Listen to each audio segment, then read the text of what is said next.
another division championship. Game 3 between the Twins and the Texas Rangers.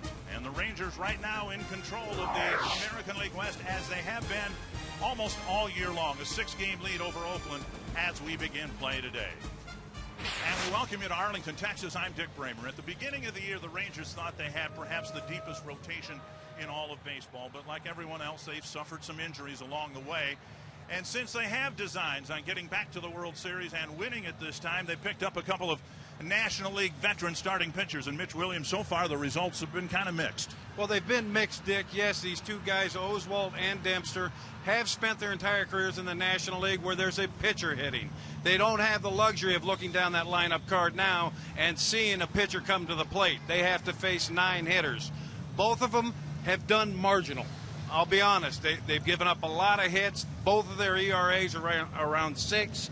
So the results have been decent. They've gotten 6 wins and 3 losses out of them. But when you look at the stat category, you can tell they're trying to feel their way through this league. Dempster is coming off his best start as a Texas Ranger, and he did beat the Minnesota Twins earlier this year at Target Field.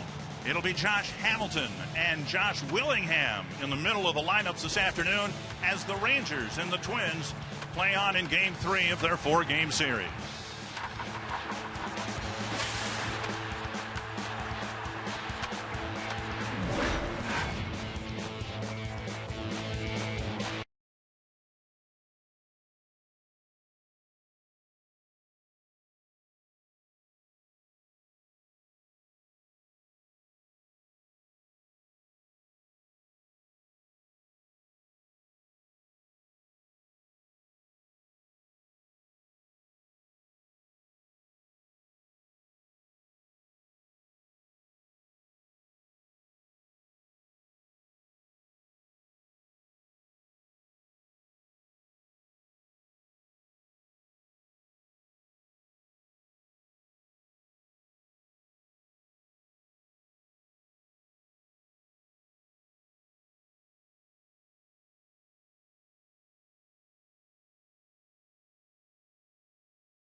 Brought to you by Taco Bell. Sometimes you gotta live Moss. Denard Span in the leadoff spot. He's been in and out of the lineup the last several games. Ben Revere in right field batting second. Joe Mauer, the designated hitter, hitting third. Then Josh Willingham in left. Justin Morneau fifth. Ryan Domet, Trevor Plouffe, Jamie Carroll, and the Twins' new shortstop Pedro Florimon hitting ninth. Ben Revere getting more and more playing time. Denard Span in center field today. Revere's played both right field and center field. And Span, who's missed a few games, missed nearly 2 weeks actually with a sore shoulder, back in the lineup today after picking up a couple of hits in his return to the lineup on Thursday. Ron Gardenhire's team struggling again this year on the field, in last place in the American League Central, hoping to finish the season strongly. They faced Ryan Dempster when he was a member of the Chicago Cubs, and Dempster pitched a good ball game going 8 innings against the Twins at Target Field. Well, and the thing with Ryan Dempster coming over to this league, I've watched him pitch in this league. What he was doing in Chicago was changing the hitter's eyes, Dick. With his fastball, he'd throw the ball up, throw the ball down. When he does that, it makes his split finger extremely effective. And then if we look at the scouting report, his fastball's in the low 90s. He's got to throw that up, down, in, and out. That makes his split good. And he must change those hitters' eyes to have success. Ron Washington changing his defensive alignment a little bit, at least in the outfield. The Rangers with Josh Hamilton in left field, Craig Gentry in center, David Murphy in right field. The defensive lineup's brought to you by Chevrolet. Beltre, of course, at third, Andrus at short, Kinsler at second, Moreland at first, and Giovanni Soto behind the plate. We were discussing before the game the value of having Soto, his battery mate, catching Dempster as he adjusts to the new league. Well, yeah, there's no question that coming over with the Cubs, they were both together with the Cubs. He's very familiar with what Ryan Dempster likes to throw and what counts he likes to throw, what pitches. But the thing is, they're both new to this league. Neither one of them know the hitters very well, so they're kind of both feeling their way through it right now. Another big crowd here, Rangers Ballpark in Arlington, and the opening pitch brought to you by Budweiser. Great times are waiting. Grab some Buds. Span missed, as we said, nearly a couple of weeks. Rejoined the lineup on Thursday, got a couple of hits, didn't play last night. And Dempster coming off a pretty good outing. 8 innings pitched in his last start. Had the couple of extra days of rest in advance of that start. We'll see how he fares here this afternoon against the Twins. And Span takes up and away, ball one. And the first thing he's going to have to do, especially with the top of this order, is keep these guys off base, because Span and Revere like to run. Span pops it up behind second base. Kinsler with the catch, one away. And that'll bring up Ben Revere. Revere, of the two, the more aggressive base stealer. And for a while, Revere was in the top 5 in hitting, but now his average dropping back down to 308. Well, he's a tough little out. He's not a guy that you're going to punch out a lot. He's a slap hitter. Put the ball in play and run. That's what this guy likes to do. He likes to run. And for those of you at home that wonder what I mean by changing eye levels, there's a good pitch right there. It's called a ball. But Dempster has got to make these guys look at fastballs up and fastballs down. He can't live solely down with his fastball. And that one is called a strike. 1-1. Revere doesn't strike out much. He doesn't walk much. That means he likes to swing the bat. So if I'm the pitcher, I know this going in, and that's what I'm going to look to do. I'm going to look to put pitches in places that look attractive to him that he can't get to. And that right there showed me he's got a hole right at the top of his hands on the inner third of the plate. 1-2 with the Twins right fielder. And now 2-2. And as you see him go upstairs right there, if I'm guessing, he's coming with a split finger right here. Anytime he elevates his fastball, you can look for a split the next pitch. It looks like they're going with a slider. Just off the plate to fill the count. Mauer on deck. That's a great shot of the catcher's signs back there. And it kind of surprises me in that count, with these guys knowing each other so well, that it took 3 different signs for them to get on the same page. And Revere taps it foul. So key for the Rangers to keep the base stealers off the bases, not just against the Twins, because the Rangers have been susceptible to the stolen base. Teams are stealing at an 81% success rate against the Rangers. And talking to Ron Washington before the game, he said he's not concerned about it. Well, you have to be concerned about it. He might not openly be concerned about it, but trust me, when you get to playoff time, you want your pitchers to be able to hold guys where they are. Chris Conroy behind the plate. Mark Carlson, Wally Bell, Ed Hickox fill out the crew. So Revere is aboard with a 1-out walk. And Revere with 29 steals, one of them against Dempster in Minnesota back in June. And as I look at this defensive alignment, Kinsler's playing him straight up, playing Mauer straight up. I would be shifted more towards the center the way Joe Mauer swings the bat. And Revere goes on the first pitch. Soto's throw not in time. Revere keeping that left foot on the bag. And there's steal number 30 on the year for Ben Revere. And he wasted no time. You're not going to see any slide steps, which I agree with. Ron Washington doesn't try and teach it. Mike Maddox doesn't try and teach it. You hold runners by changing your times to the plate. And Revere wasted no time. He didn't even wait to see what it was going to look like. He just took off. Pitch called a strike to Mauer. And there's another strike, 0-2. Revere with 28 infield hits, now 30 steals. Mike Trout, Alcides Escobar of Kansas City, Michael Bourne, all speedy runners. And this is where, to me, Dempster has to be willing to waste pitches. He's in an 0-2 count. He's got 4 opportunities to get Mauer to swing at a bad pitch. That kicks out of the glove of Soto, but he's able to keep Revere at second base. And that was a split finger that got away from him there.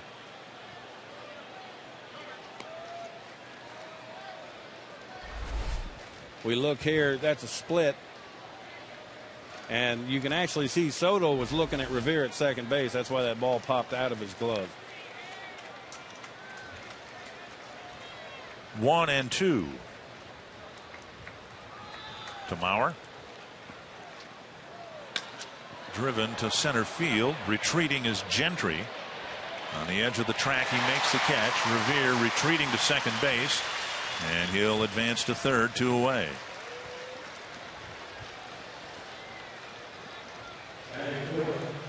Mauer with a deep fly ball getting Revere 90 feet away, and it'll be left to Willingham to bring him in.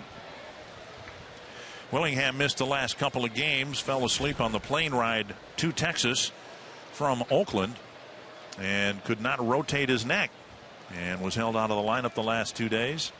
Back in the lineup today in left field. That's what happens when you have muscles in your neck. And this is where Dempster's got to be careful. This is their number 1 RBI guy. And he takes strike 1. He's got to make nasty pitches to him, or take a chance on getting Morneau, who has not driven in the runs that obviously Willingham has with 91 RBIs. 1 strike to Willingham. And on the outside corner, 0-2. And those are nasty pitches. Both of them are on the outside edge. Again, he's got 4 chances to bury a split, bury a slider, and trust that Soto's going to block the ball and keep it in front of him. 2 strikes to Willingham. And now 1-2. And you can see right there the movement on that split finger is nasty.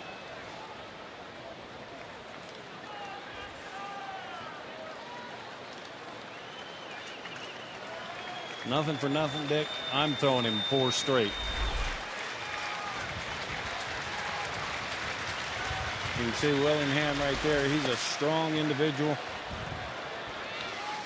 We'll see him wince a little bit in that stride toward the plate. Doesn't have full rotation in the neck. First year with the Twins. And for the longest time when they've both been in the lineup, Mauer and Morneau hit back to back. It took a pretty good right-handed hitter to separate them, and Willingham has been that for the Twins. Check swing, but he went. That's that split finger right there. That's a great job of pitching by Dempster. Revere walks. He's left at third base. No score after a half inning.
Rangers, brought to you by Taco Bell. Sometimes you've got to live Moss. Ian Kinsler in the leadoff spot.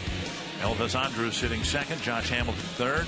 Adrian Beltre, Nelson Cruz, David Murphy, Giovanni Soto, Craig Gentry, and then Mitch Moreland. Brian Dunsing, who has been in the rotation in the bullpen back and forth a couple of times this year, right now is in the rotation. And you look at Brian, his numbers and what he's done. Obviously, he's pitched a majority of his time out of the bullpen. And being a starter, the scouting report on Brian, he's got an above-average fastball that he must locate. He throws kind of a slurve for a breaking ball, and he's got an average changeup. The key for him today, don't let the right-handed hit part of the lineup hurt you. Easier said than done, especially since Adrian Beltre hits right-handed. Exactly. So he's got to put himself in situations where when there's guys on base, he's got a left-hander at the plate. Strike one to Kinsler. And now a ball. And that's his changeup right there, which looking at it looks like a circle change to me. Dunsing coming off his best start of the year. Twins have had a long week-and-a-half long road trip. They've won one ball game, and it was the game that Dunsing started. Kinsler lifts it high and deep to left. Willingham watches it go. And Kinsler with a home run, his 15th of the year, and the Rangers take a 1-0 lead.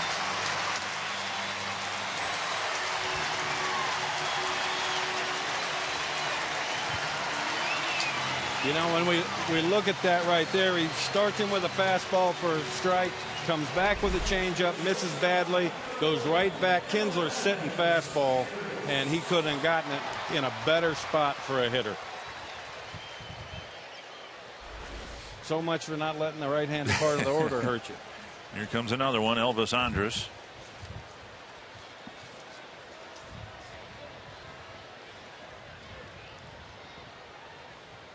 Dunsing throws strictly out of the stretch, which I don't disagree with at all.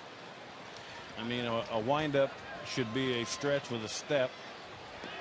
And coming out of the bullpen, you come out of the bullpen, you're going to be in your stretch all the time anyway, so he's sticking with that.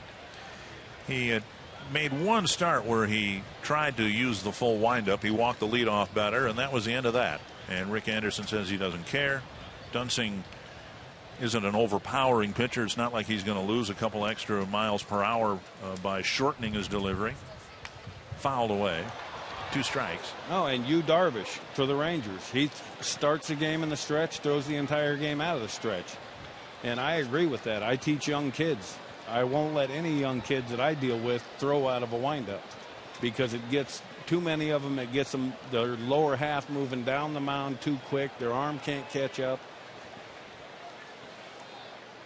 2 strikes to Andrus. Domet sets up inside, and Dunsing's pitch is tapped foul. And that's an emergency hack right there by Andrus. Just trying to get a piece of it. A good pitch by Dunsing. And Dunsing beat the Oakland A's in his last start. The Twins gave him an early 4-0 lead. And now he just throws a couple of pitches, and Kinsler hits a home run to put Dunsing and the Twins behind 1-0 outside. And it's 1-2. In this situation for me, Dick, that I'm going to elevate. I'm going to elevate a fastball in the middle of the plate. Talking about changing the hitter's eyes. Make them look up. Nice catch by Plouffe as he snags a line drive off the bat of Andrus. 1 away. The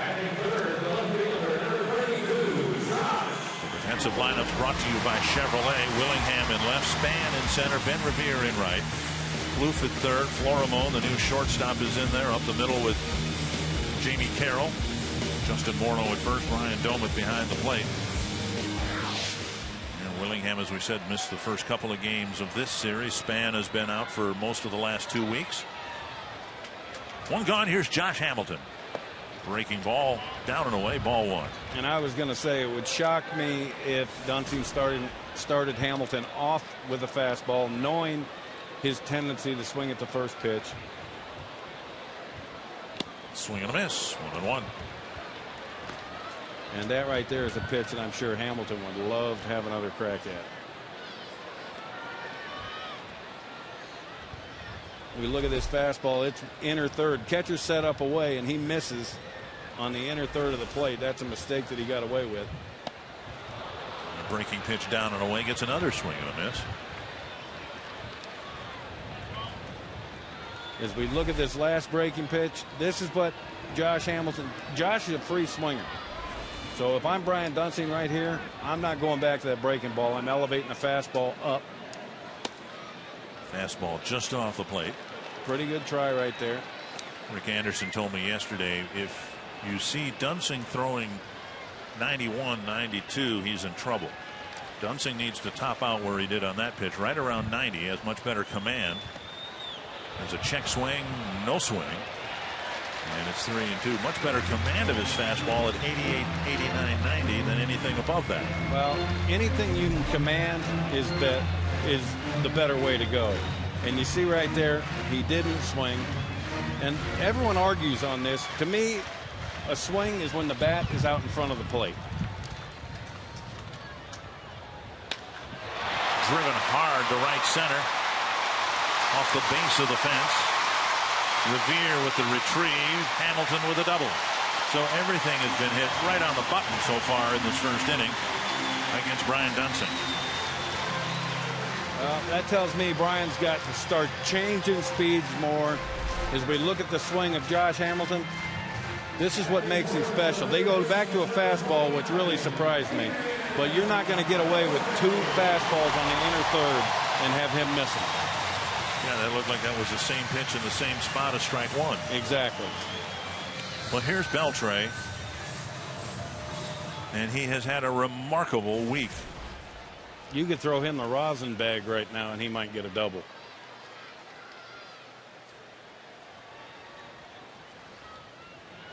As recently as Wednesday night, he was stuck on 19 home runs and really had a difficult time for the better part of a month. And since Wednesday night, 12 for 18, 9 extra base hits, 5 home runs. That's a pretty good little streak. Big swing and a miss.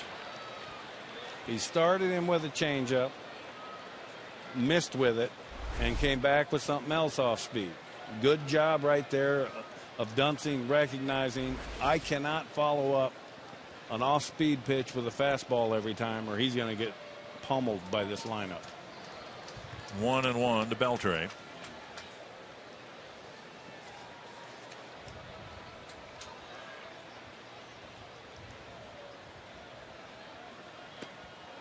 And a swing and a miss at the fastball. And see, that's at 89, but it's elevated. I don't care. You can throw 86. If it's up enough, hitters cannot hit it. Now's a good time to go back to that changeup down. He's going to have to keep going up and down against this lineup. 1-2 to Beltre. Nearly to the backstop. You saw that graphic, 7 for his 9 at bats in this series. It's even more remarkable than that. Only 2 of those hits have been singles. Yeah, he's on a streak right now. As a pitcher, a lot of times you want to. The best thing in the world would be throwing a BP fastball, let him get himself out. 2-2. And he struck him out. Bowman needs to find it and throw to first for the strikeout and out number 2. And that's a great job by Dunsing of trusting the fact that you don't have to throw strikes to get guys out.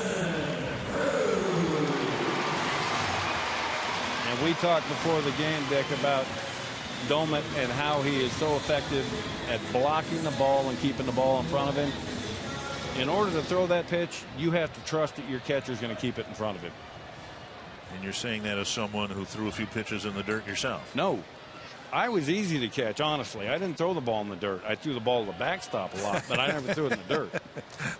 Here's Nelson Cruz. And a pitch just off the plate, ball 1. Cruz, the designated hitter for the Rangers. Typically we might see Michael Young in that spot, but Michael Young is on the paternity list right now. He and his wife brought their 3rd son into the world here on Thursday night. 2-0. Congrats to Michael and his wife. And these are the counts that Dunsing wants to stay out of. Now he's got to look in the on-deck circle. He's got an open base, 2-0 count on Cruz, and a left-hander in the on-deck circle. Do not throw strikes in this situation. 2-0. Swing and a miss. Ron Gardenhire was talking about that with us this morning, how in this bad stretch that the Twins have found themselves in over the last couple of weeks, there have been too many pitches over the plate when a pitch didn't need to be over the plate. And if Gardy had seen the location of that pitch, he would not have been pleased. 2-1 to Cruz. To right center field. Down for a hit. Hamilton will score. Cruz glides into second with an RBI double. And that's right back to our point, and to your point, what Gardenhire was saying before the game. You have to look at the left-hander standing on deck with a base open. And Dunsing, having been a guy that comes out of the bullpen to get left-handed hitters out, go ahead and throw the bad pitches to Cruz in that situation. Walk him and take your chances of getting the left-hander out. So 3 hits, 3 extra base hits, and a couple of Ranger runs. This left-handed batter, David Murphy, is hitting left-handers very well this year.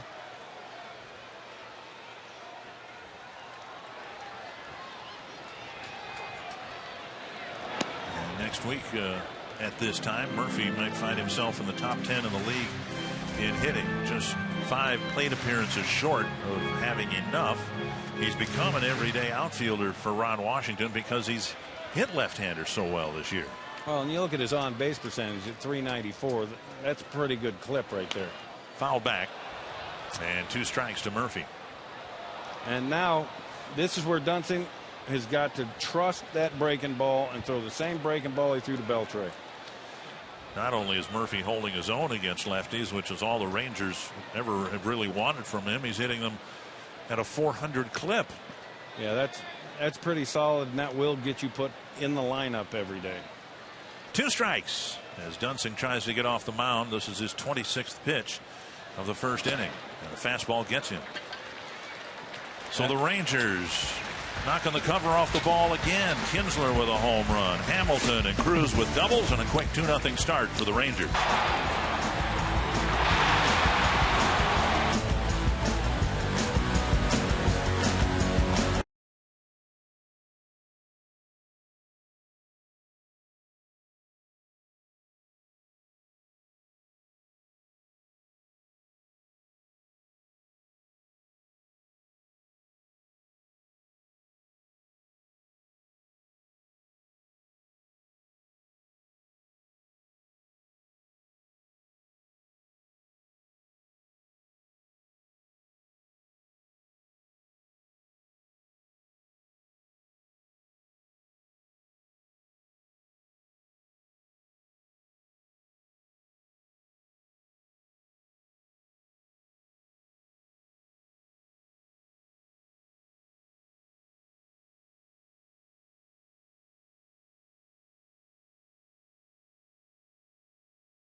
Dempster from British Columbia. Drew Butera auditioning for a play-by-play job. Standing next to another Canadian, Scott Diamond. Dempster originally drafted by the Rangers and now back pitching for them as a seasoned veteran, facing fellow Canadian Justin Morneau. And first pitch down and in, a ball. And did a good job there of hitting the target. Umpire obviously thought the ball was in.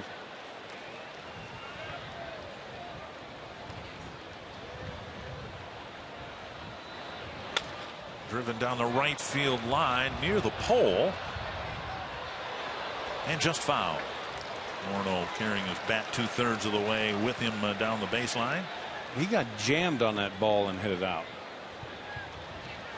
Twins spent the first half of the year, at least the first 2 months of the year, not sure what they were going to get from Morneau. You can see that ball just missing the pole.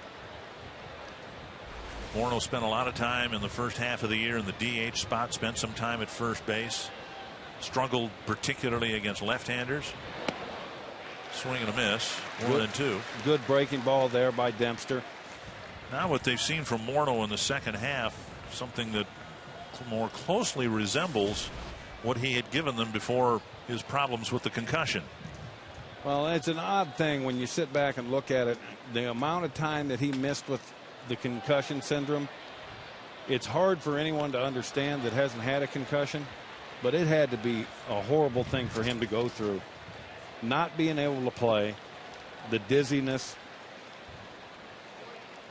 I mean, this is a former MVP. 1-2. And now 2-2. Morneau's situation in part responsible for the new disabled list instituted by baseball, a 7-day concussion list. Morneau grounds it to the right side. Kinsler has it skip over his glove, and Morneau has a base hit. First hit of the game.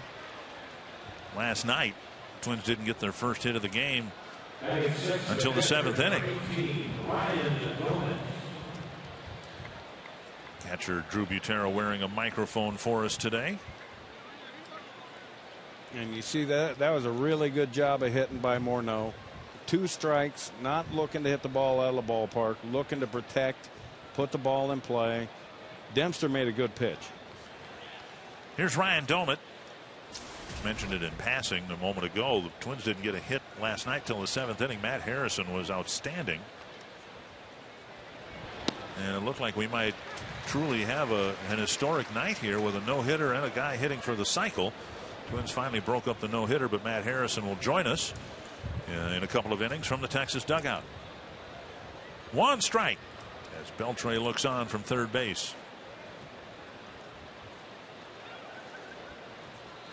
Doma with a liner off the glove of Kinsler, and they'll get the force at second base. So Doma reaches on a fielder's choice. That's a great play by Ian Kinsler and a heads-up play by Andrus to follow up on that. He could have easily given up on that ball, and it had it rolled into center field and been a base hit. So Morneau forced at second, Doma at first, and Trevor Plouffe, who got the first hit of the ball game last night. And again, all pitches have been down in this inning, and that ball was hit very hard. Open into Plouffe. In order for Ryan Dempster to have success, he has got to continue throughout the game, pitch count or no pitch count, use his fastball to set up his off-speed stuff. Half swing and a strike. 1-1. Now I bet if we see the side view of this, that bat was in front of the plate. Yeah, you see how that to me is how you make the judgment. Does the bat get out in front of the plate?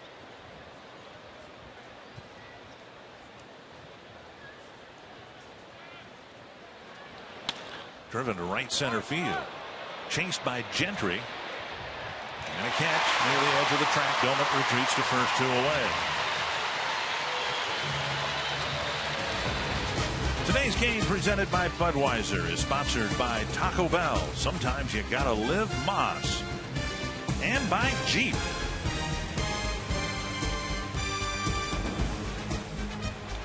Two down in the second inning for the Twins, and Jamie Carroll will hit.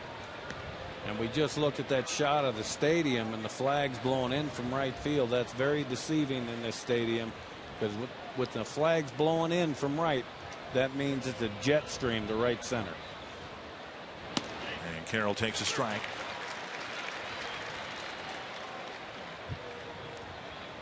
Carroll has been a utility infielder for the Twins. Started the season as the everyday shortstop. He's played some at third base, at second base.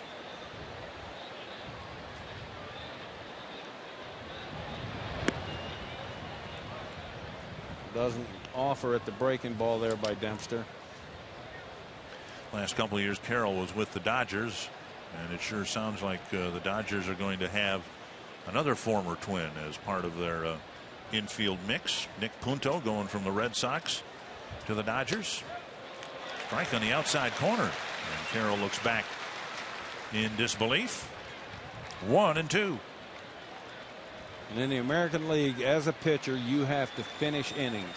You can't get 2 outs and take a deep breath and say, oh, okay, it's over. It ain't over until you're sitting back in that dugout.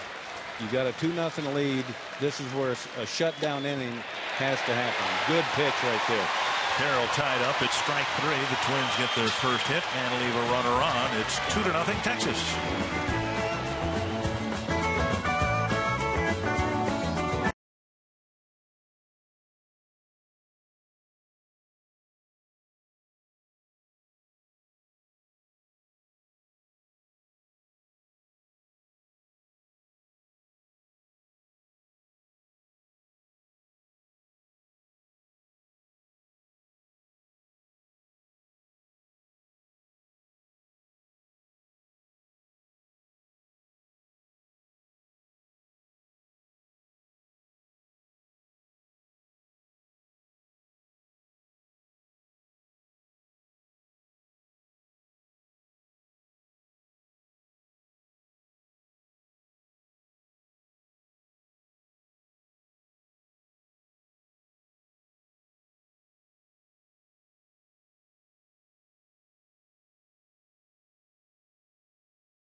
With Baltimore for the AL wildcard lead. X-Ray Grant Balfour closed out his former employer in the 9th. Oakland takes a 1-game lead in the AL wildcard. If you call yourself a sports fan, you got to get DirecTV. Call 1-800-DirecTV as we send you back to Dick and Mitch in Arlington.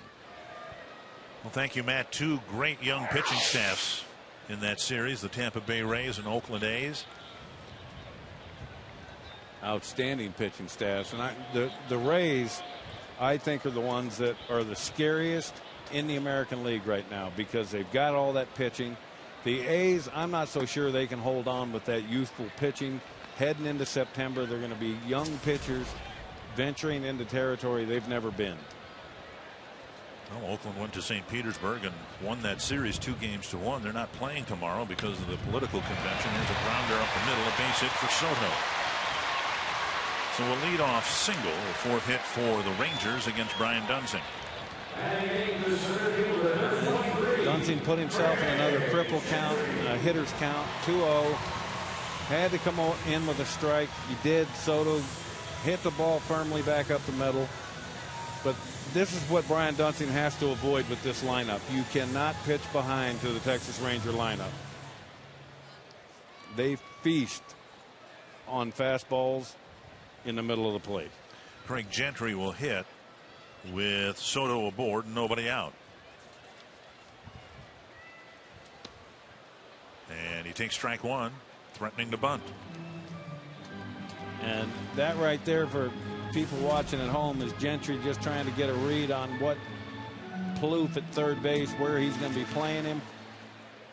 He had no intention of bunting that ball. He was just trying to get a read on the third baseman and how he would break on it. And down and away a ball.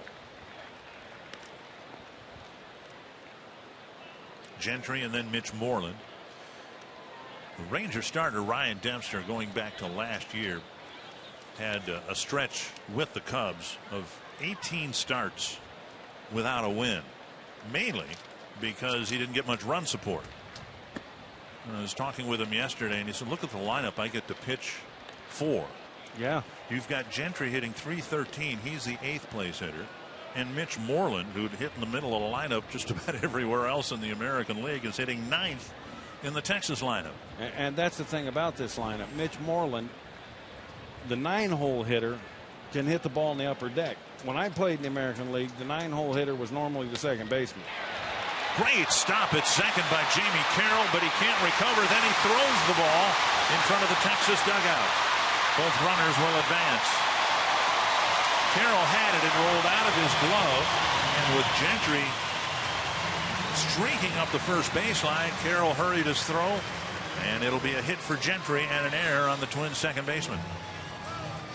In that situation, if I'm Jamie Carroll, I have to know who's running, be satisfied with the fact that I made a great play in stopping this ball from getting in the outfield. There's no way Soto could have advanced to third on the base hit, and you're not getting Gentry at first base having a dive like that. He runs way too well. So now here's Moreland, second and third, and nobody out. And Moreland, who's spent a month and a half on the disabled list with a hamstring issue, has been one of Texas's hottest hitters since coming off the DL. Strike on the outside corner. Moreland hitting 9th because he has struggled against left-handers, hitting just over 200 against them. Well, that all has to do with the breaking ball, and Brian Dunson knows that. He started him with a breaking ball, and now he should just expand. He threw a breaking ball for a strike. Now just keep working his way further and further off the plate away. And a swing and a miss. Strike 2.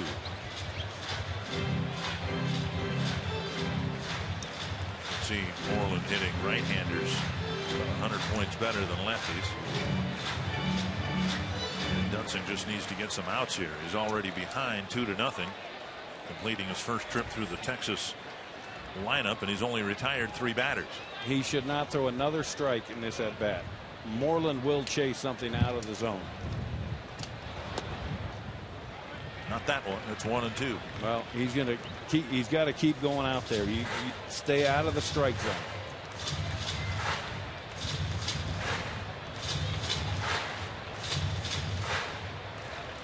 If he could elevate his fastball in the middle of the plate right here, he could throw it right by him. Deep to right center field, and the number 9 hitter hits a 3-run home run. Didn't I say this is number 9 here that hit it in the upper deck?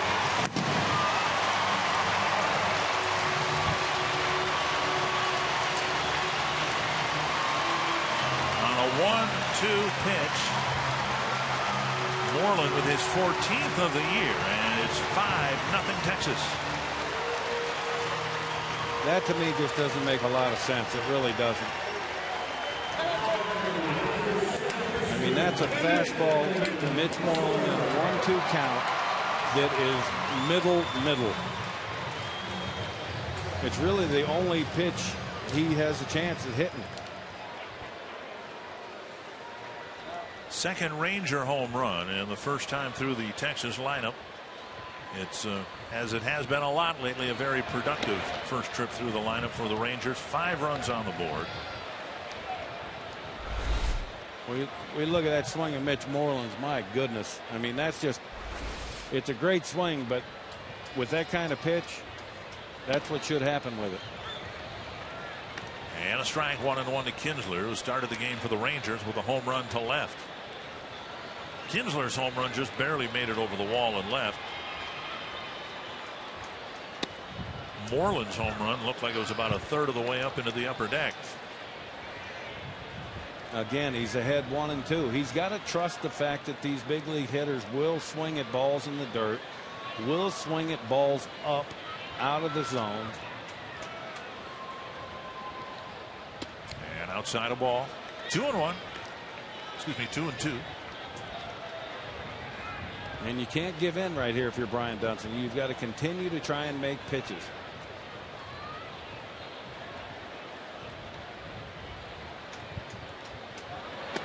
Check swing. And now 3-2. Well, Ron Gardenhire telling us before the game today the Twins simply need innings from their starting pitcher. They had a shortened start from Scott Diamond. He was ejected from the ball game in the 3rd inning. Samuel Deduno struggled early and pitched through 5 last night. Tapper in front of Plouffe. Firing on the run. Good play for the first out of the inning.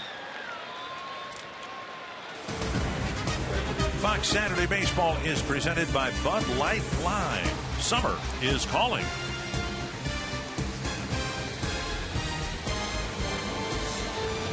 One down, and Elvis Andrus comes to the plate. He hit a liner, speared by Plouffe at third base.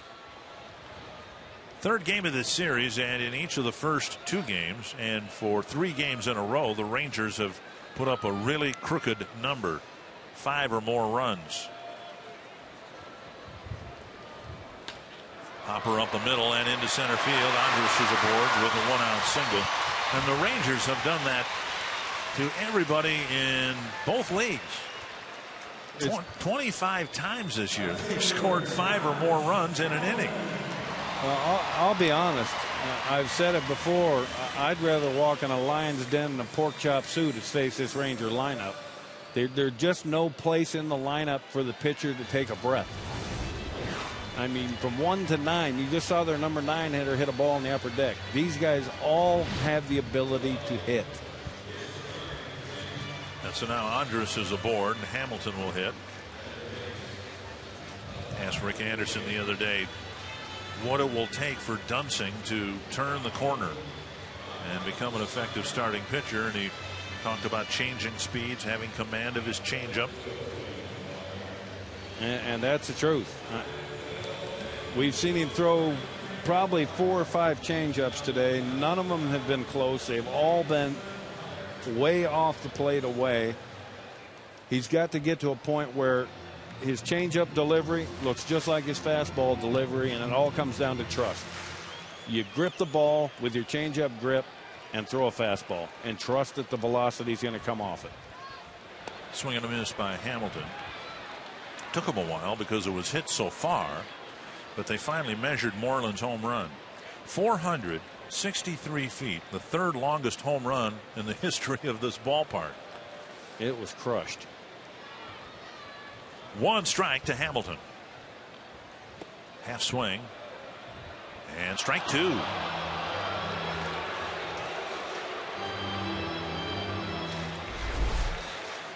And we're going to show this from the side. Did his bat get out in front of the plate? Yes, it did.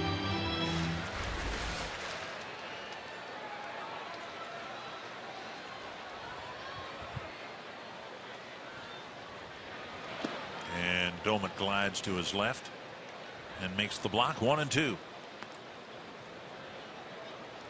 And again, there should not be another strike thrown in this at bat. Josh Hamilton is a free swinger. Dunsing's got a good breaking ball.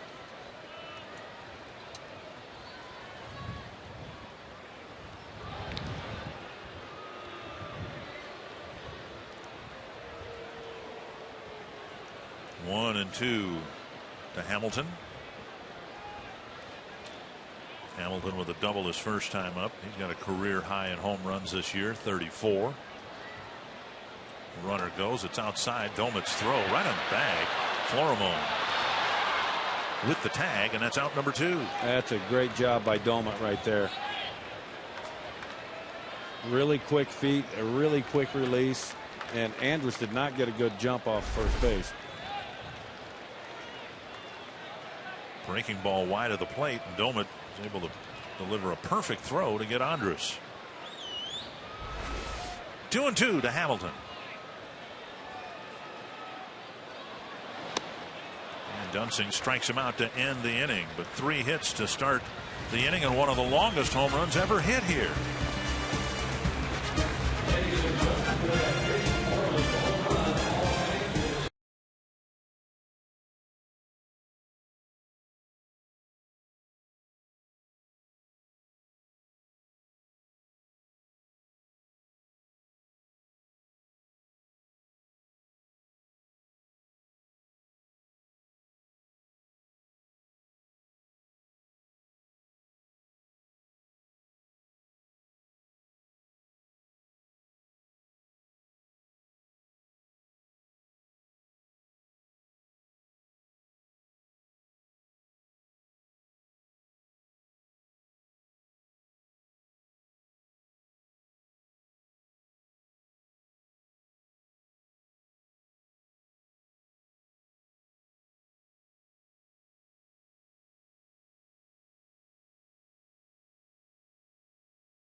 The Rangers have a quick start again, 5-0. Pedro Florimon will lead off the third for the Twins.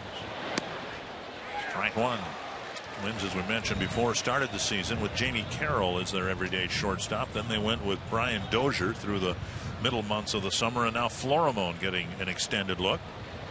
Just was called up at the start of this week-and-a-half long road trip for Minnesota. The Twins have seen some things that they like, including the .280 batting average. Well, when you don't know a guy, he's a young guy. If I'm Dempster, I'm going right at him and figure out what he can do with him, what he can't do with him. And there's that elevated fastball that he's got to do, because he has an outstanding split finger, which wouldn't surprise. Now he's coming with a backdoor breaking ball right here. Twins only got a couple of hits last night. They've gotten one so far. Matt Harrison threw a gem last night at the Twins. He's kind enough to join us from the Ranger dugout. Matt, congratulations. And as we had a chance to talk before the game, some anxiety in the late innings. You came very close to throwing a no-hitter last night. Yeah, it was a lot of fun. You know, I got close, but you know, it didn't end up happening. So you know, just enjoy the moment and move on and get ready for Tampa Bay in 5 days. Matt, it's Mitch Williams, and you got to be happy with your season that you got going on right now. You got a career high 15th win last night. Talk a little bit about this team and what this offense does to this pitching staff as far as knowing they're going to score runs. I mean, it definitely makes you feel a lot more comfortable out there on the mound. And when the guys are swinging the bats the way they are right now, you just want to try to get them back in the dugout as quick as possible and let them keep doing what they're doing. Ball one to Denard Span. Matt Harrison being pelted, treated rather rudely by his teammates. Matt, Ron Washington's talked about your development, your maturity this year. In your mind, what's the biggest difference between your year so far this year and your seasons past?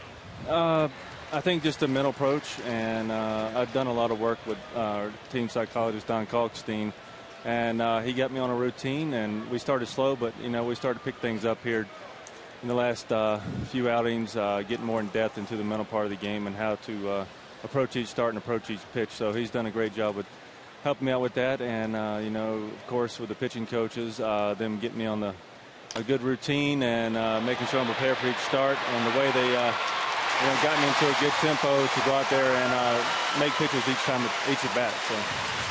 You got some help from your defense last night in left field. David Murphy with a great catch. Span with a ground ball hit to Moreland, and he starts a 3-6-3 double play. 2 down. That'll bring up Ben Revere. Matt, you guys have been to the postseason the last couple of years. I'm sure the expectations aren't any different this year.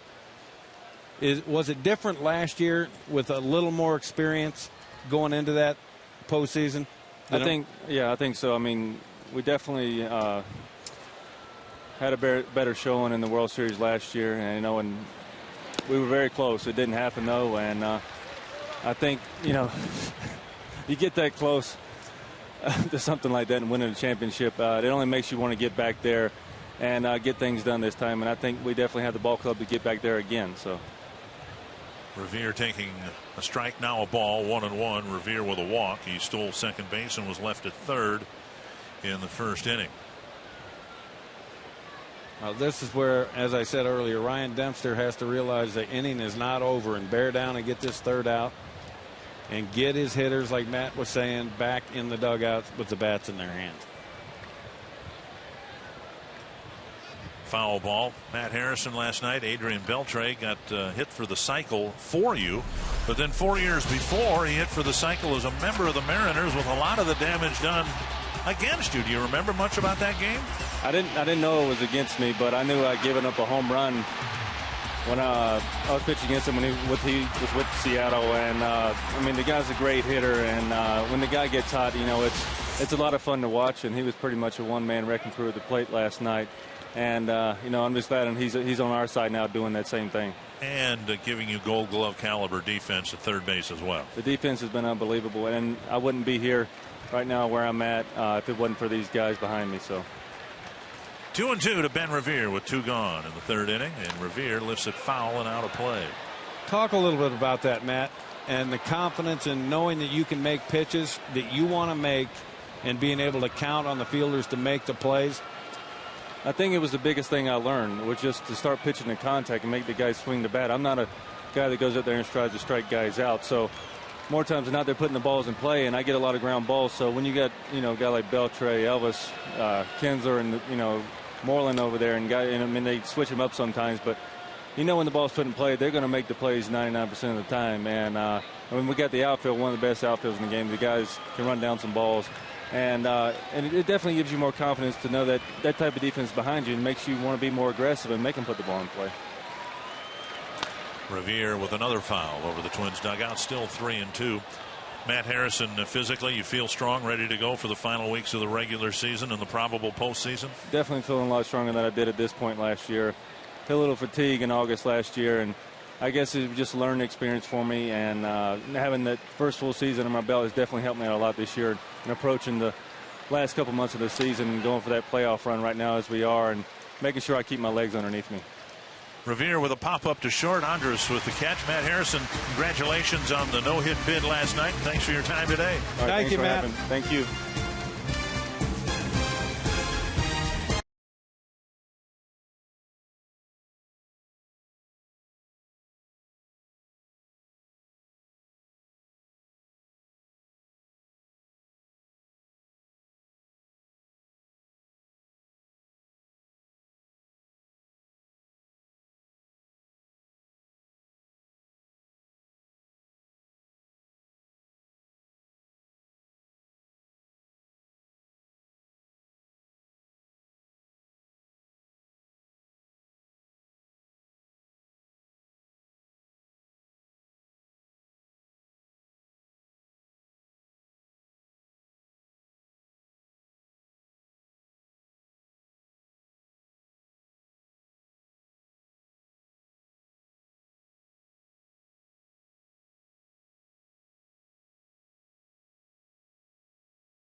Adrian Beltre leading off the third for Texas. They're already in front 5-0. It'll be Beltre, Cruz, and Murphy.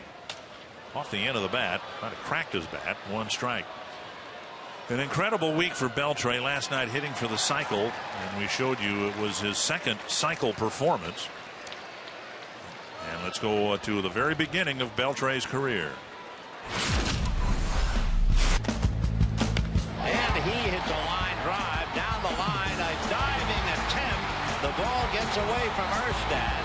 1 run is in, and what a way for Adrian Beltre to begin his big league career. And a drive to center, Span going back and making the catch on the track. Beltre retired. So Beltre's hit for the cycle twice. Of course, that was Vin Scully doing the play-by-play, and that blur that you saw crossing home plate was Paul Konerko. How about that? Yeah, you look at the ages here. Adrian was younger than Bryce Harper and Mike Trout. That's 3 pretty good players right there. Well, Beltre last night became just the 2nd player in baseball history. Joe Cronin was the first to hit a cycle against a team and then later for a team. To me, we talked about this earlier, Dick. Since coming over from Seattle, to me, Adrian always looked like he was mad when he was in Seattle and not having a lot of fun. And since he's come to Texas, to me, it looks like he's laughing a lot. He's having fun. I know he doesn't like his head touched. So they automatically, in that dugout, every time he hits a home run, they're slapping him on the head. But it's amazing what a change of scenery and a change of culture will do for a player to bring out their talent. 2 strikes to Cruz, down and in. And again, Wednesday night, he had 3 home runs in his. Well, he had 3 home runs by the 4th inning. He had 2 at bats afterwards, trying to join Josh Hamilton as the only players this year to hit 4 home runs in a game. He had 2 at bats, grounded out twice, once into a double play. Cruz, fair ball into the corner. It'll be another extra base hit for Texas. A double, the 2nd double for Cruz on the afternoon. Let's go to Matt Vasgersian for a DirecTV game break. Dick, you've seen a 3-run home run in your game. Atlanta trying to interrupt the Giants' 5-game winning streak with a 3-run home run by Jason Hayward, doing his part. His 5th home run in 9 games in that ballpark. Call yourself a sports fan. You got to get DirecTV. Call 1-800-DirecTV. Dick, back to you and Mitch in Arlington. Thank you very much, Matt. We were talking before about the wild card race. The Rangers don't figure to be in it as long as they've got a 6-game lead in their division.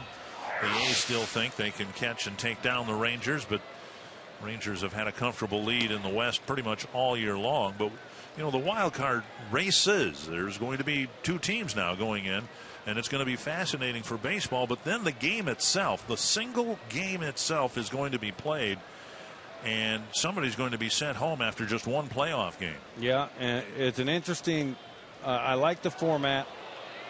I love the wild card. Had we not had wild card last year, Dick, the month of September would have been really insignificant. Right. All the divisions had been decided basically. So the wild card made baseball fun to watch. So adding a second one, I like. I'm not a big fan of the best team or the team with the best record in each league has to start their playoff series on the road to that wild card winner of that wild card game, because I've always considered home field advantage the first 2 games of a series, not the last game. But that will be changed next year. Murphy asks for time and gets it.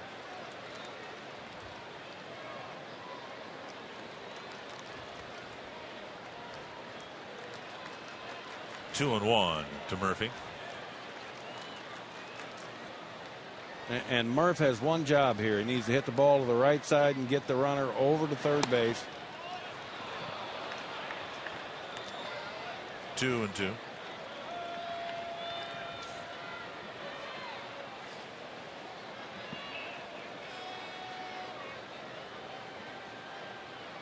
Dunsing trying to pitch a clean 3rd inning. Gave up a couple of runs in the first, 3 in the second.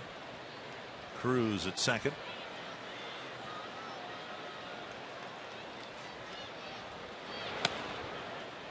Murphy credits Ian Kinsler for giving him a tip to fare better against left-handed pitchers that get up on the plate a little bit more. And so Murphy did that. He said about 4 inches. And while Dunsing struck him out in the first inning. Well, he starts in an open stance. That's flipped to left. And that'll die in front of Willingham for a base hit. That's a good piece of hitting right there. That's just an emergency hack. And those look like line drives in the paper the next day. First and third, 1 down. You don't hit 400 against any kind of pitching without some of those mixed in. This is a definition of emergency hack right here. That right there is not how you teach it at home. So Murphy gets a hit against Dunsing, and the Rangers already have 9 of them. in 2 1/3 innings. Here's Giovanni Soto. Singled up the middle and scored in the 2nd inning. Twins hoping for a ground ball double play to get out of the inning. And there's ball 1. And falling behind these hitters, even at the bottom third of this order, you do not want to fall behind these hitters. Even if you throw just a get me over breaking ball first pitch.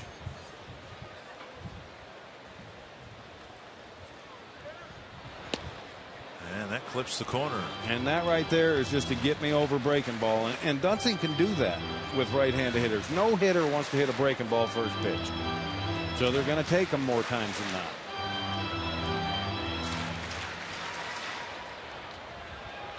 1-1. And now 1-2 with a fastball on the outside corner. And this is where the trust comes in between the pitcher and the catcher. Dunsing has to trust how good Doman is at keeping the ball in front of him.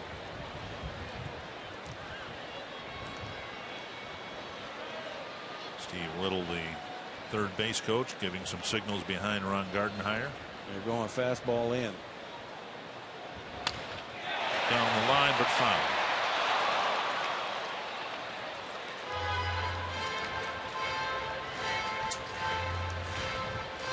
And we're going to look at this pitch here, the fastball in. To me, it's not in. It's in the middle of the plate, and Soto just got out in front of it too much. What that tells me, if I'm a pitcher and I got a hitter just jerk my fastball foul, I'm throwing him a changeup next pitch. Might have cracked his bat, flipped it foul. He stayed with the fastball. Rangers are hoping that Mike Napoli will be able to rejoin them in a week or so. Napoli caught a bullpen session yesterday. He's had a problem with a quadricep muscle way up high. And Napoli got through the bullpen session in good shape. They hope to send him out on a rehab assignment and get him back with the major league club before too long. Just off the plate. Wow. Down and away, 2-2. I'm sorry. I want that pitch if I'm Dunsing. That's a good pitch.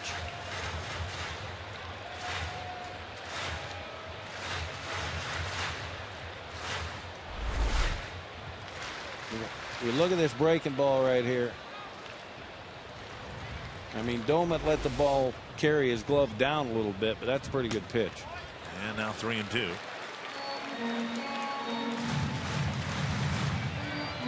Not been a good afternoon for Dunsing. He's about to throw his 69th pitch, but there's no activity in the Twins bullpen. Again, they need him to get through at least 5 innings here, and it has been a struggle. And that tells you, I mean, Ron Gardenhire, he knows the struggles his starting rotation has had, but when your bullpen's beat up, there's not a lot you can do. Another single up the middle for Soto. Another run for the Rangers with Cruz coming in from third base.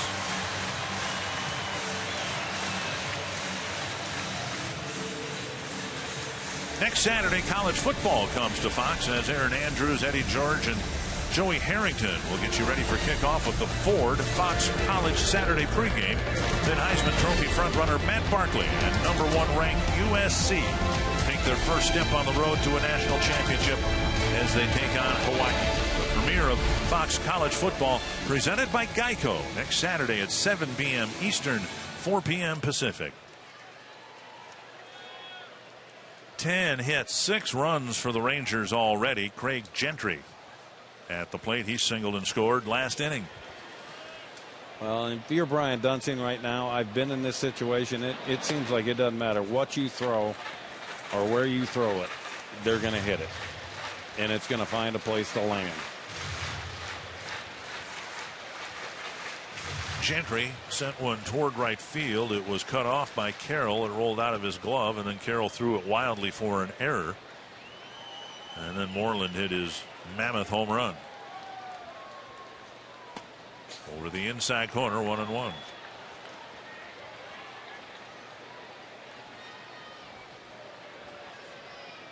Mitch Moreland on deck.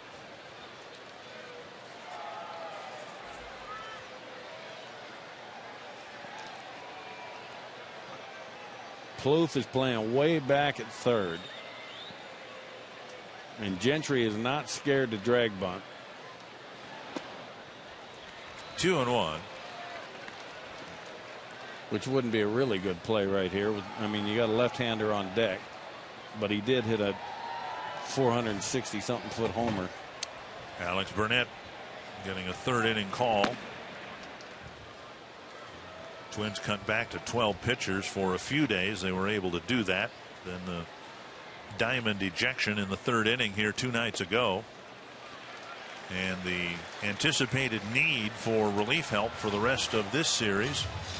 Twins are in the middle of a stretch of 20 games in 20 days, and it's not gotten off to a very good start for them. Well, when your staff is struggling, this is the last lineup you want to be facing. 3-1 to Gentry.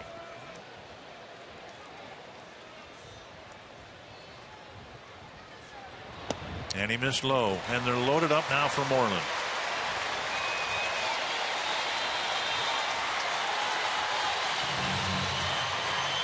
Take a look at the Lexus in-game box score. Not much on the Twins side, so we'll show you the Rangers side. And a lot of production, given the fact that there have only been 7 outs recorded. Ron Gardenhire's coming to the mound.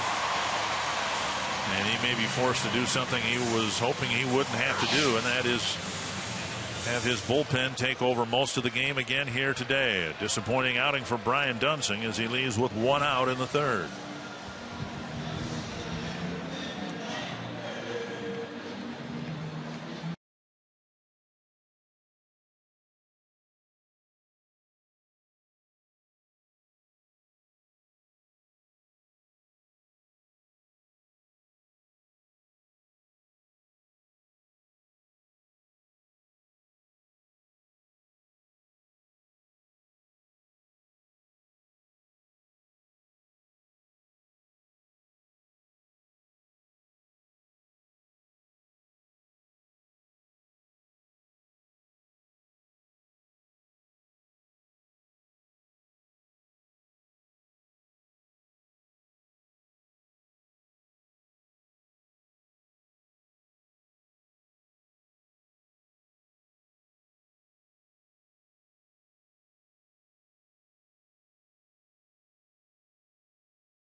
Another lefty, Brian Dunsing, taken out of the game after 2 1/3 innings. He gives way to Alex Burnett, who comes in with the Rangers up 6-0, bases loaded, only 1 out, and Moreland at the plate.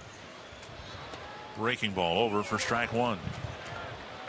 And that tells you just how bad it's going right now when Ron Gardenhire goes out and takes a left-hander out of the game to bring a right-hander in to face Moreland, who's a left-handed hitter and doesn't hit lefties very good. Swing and a miss, and it's 0-2.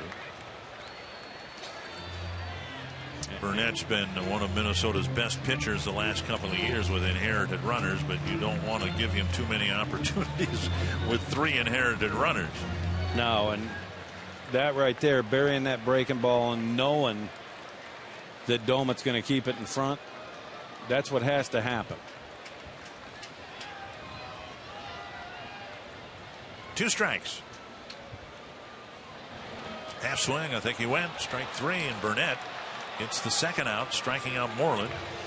And now he'll go after Ian Kinsler.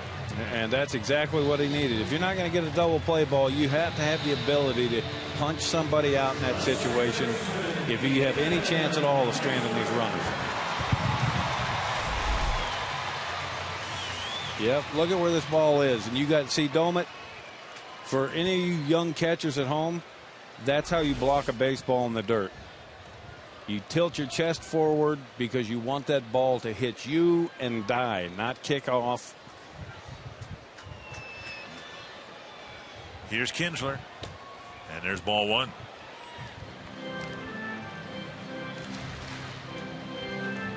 He threw all breaking balls to Moreland. Comes in, throws the first pitch fastball at 94 miles an hour to Kinsler.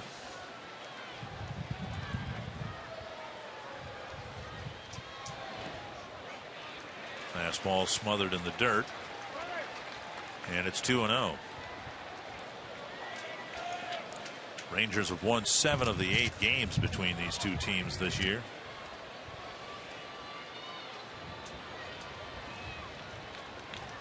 Well, if their pitching can hold up, I just don't see. The only other team I think can challenge them, honestly, is the Rays, because the Rays' starting pitching is so good. Ron Washington suggesting that if the playoffs started soon, he'd set up Harrison to be his #1 starter. He's been the Rangers' best starting pitcher, most consistent starting pitcher this year. 2-1 to right center. Span and Revere will chase it. Neither will get it. It hits high off the wall, and it'll empty the bases. Kinsler with a 3-run triple, and it's 9-0.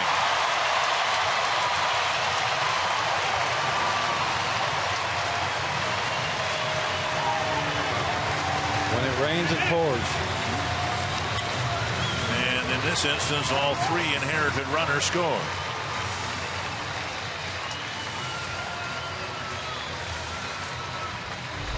And we look at this pitch. It's just a fastball out and up over the plate. It's just not a lineup you can make those mistakes to. So Kinsler, the leadoff batter, has driven in 4. Moreland, the #9 batter, has driven in 3. And we're just in the 3rd inning. Here's Andrus. Strike 1. Yeah, I would have a feeling that the strike zone is going to start opening up a little bit.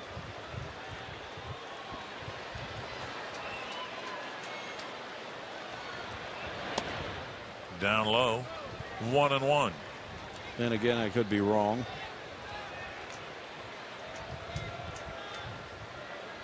So the log is complete for Brian Dunsing, and it's not very pretty. 9 earned runs in 2 1/3 innings. That's a tough one to get over. And if you pitch long enough, it's going to happen to you.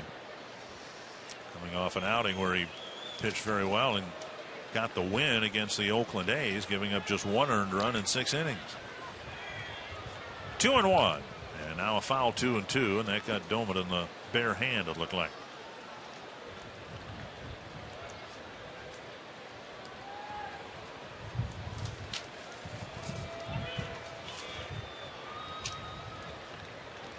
Given a little extra time.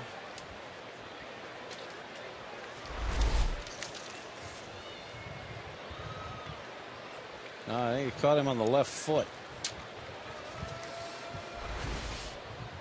2-2. And a roller to the right side, hit right to Carroll, and that'll end it. 4 more runs for the Rangers. They put a crooked number up in each of the first 3 innings.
is sponsored by DirecTV. Now NFL Sunday Ticket is included at no extra charge when you switch.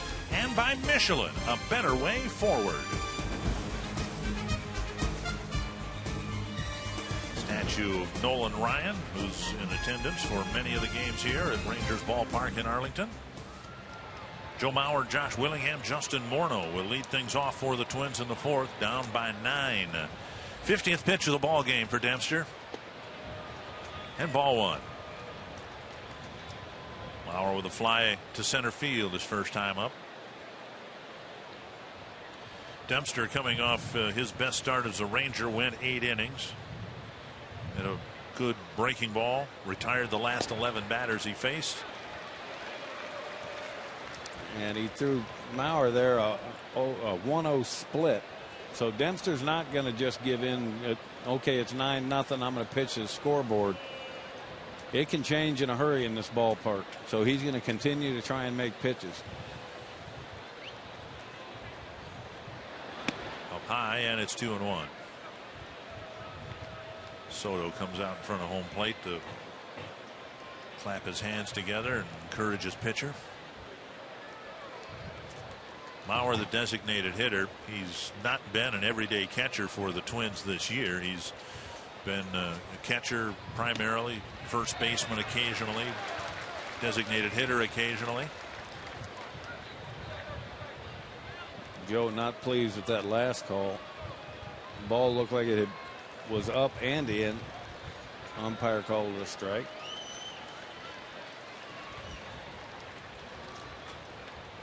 Swing and a miss. And Mauer's gone on strikes.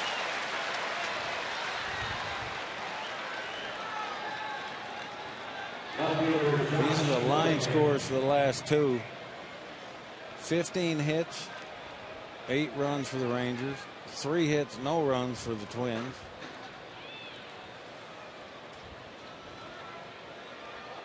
And Willingham will hit. He struck out on a check swing his first time up against Dempster.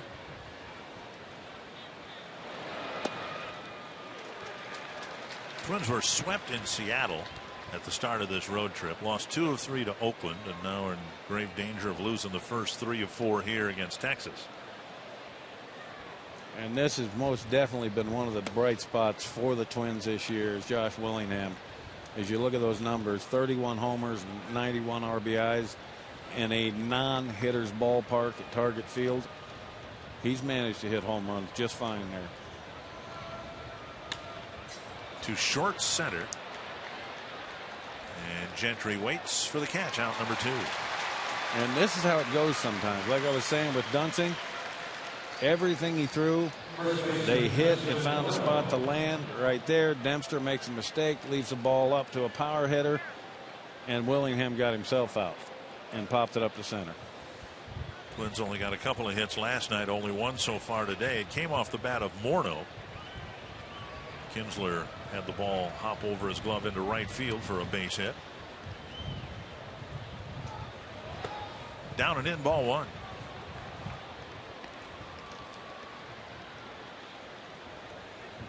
To this point in the game, Dempster's done a really good job of doing what we talked about before the game.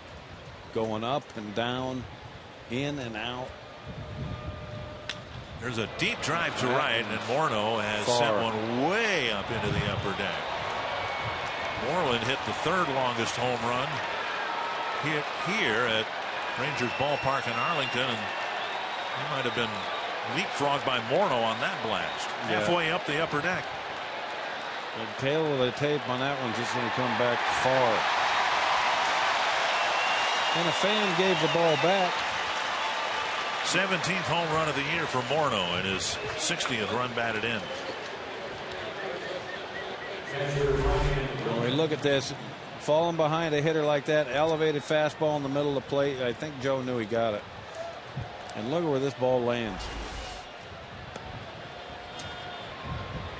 So Morneau with single and a home run, owning his fellow British Columbia counterpart. Dunlett reached in a fielder's choice, smashed a ball to the right of Kinsler, who knocked it down and got the force play at second base.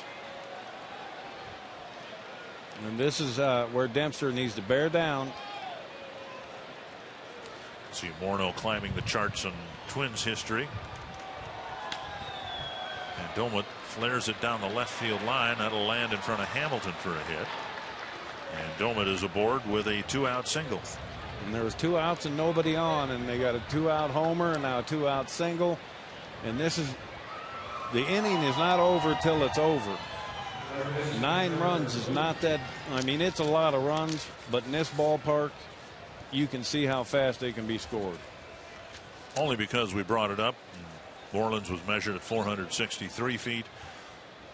Morneau's home run measured at 427. Here's Plouffe.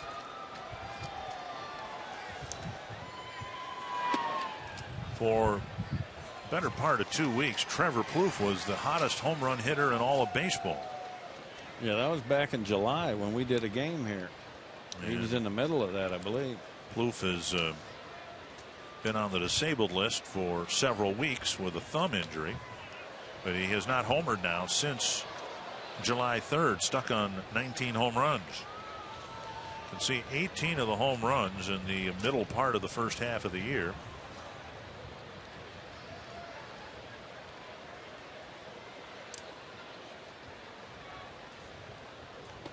A compressed nerve in the what would you call it, the notch area between the thumb and the forefinger, and so he's had to. And there's a lot of hitters that wear pads for that reason, because good hitters are going to get jammed, and that's a part of the hand. You can get a bone bruise in there. A drive to center, and that's slicing away from Gentry, and then knuckles back behind him. That's a better play than it might have looked, because that ball dove and darted all over the place before it was caught.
by Budweiser.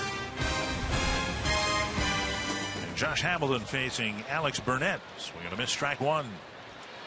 Hamilton, Beltre, and Cruz to face Burnett in the 4th inning. He relieved Brian Dunsing. Got the 2 outs, but before the 3rd out gave up a bases clearing triple. Here's a high fly to center. And Span hardly has to move. 1 down.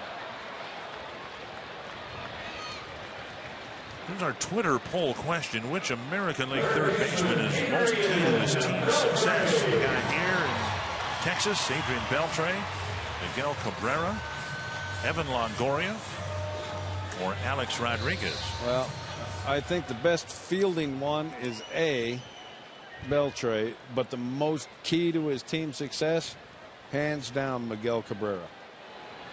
They have got to have him in that lineup to win. Swing and a miss by Beltre. The Tigers have struggled for a good part of the year in producing runs in the lineup. Austin Jackson having a great year, and Cabrera and Fielder doing their jobs in the middle of the lineup, but in and around the middle of the lineup they've had some problems. Here's a fly to left, and Willingham is there for the catch, 2 away. I mean, you look at Longoria down in Tampa Bay, and he's been on the disabled list for a long time. He had just gotten back recently, but Tampa stayed in it while he was out. If the Detroit Tigers lost Miguel Cabrera for any length of time, which he came off the field the other day injured, but he DH'd yesterday, they've got to have his bat in the lineup. He's second in the league in RBIs behind Hamilton. Runs scored, he's 3rd or 4th in the league. Strike to Cruz.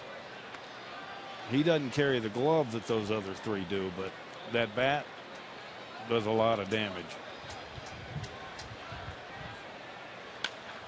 Bouncer, Florimone in the hole, sets and fires. And a good play by the rookie shortstop. And Burnett enjoys a 1-2-3 4th inning.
largely because he wasn't given much run support. No such problem with the Texas Rangers.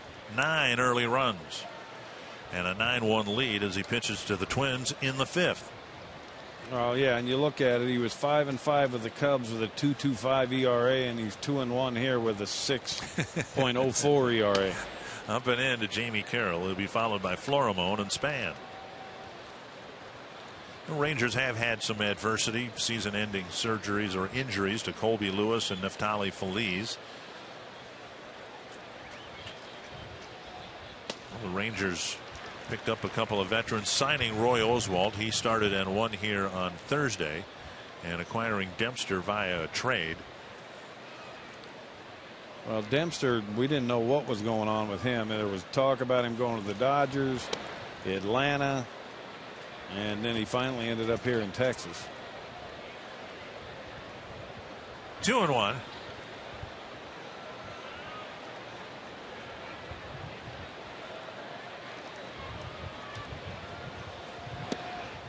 And now 2-2. Of course, a year ago, C.J. Wilson was still a big part of this Ranger rotation, but he struggled out in Anaheim in the first year of his deal. He hasn't won a game since June.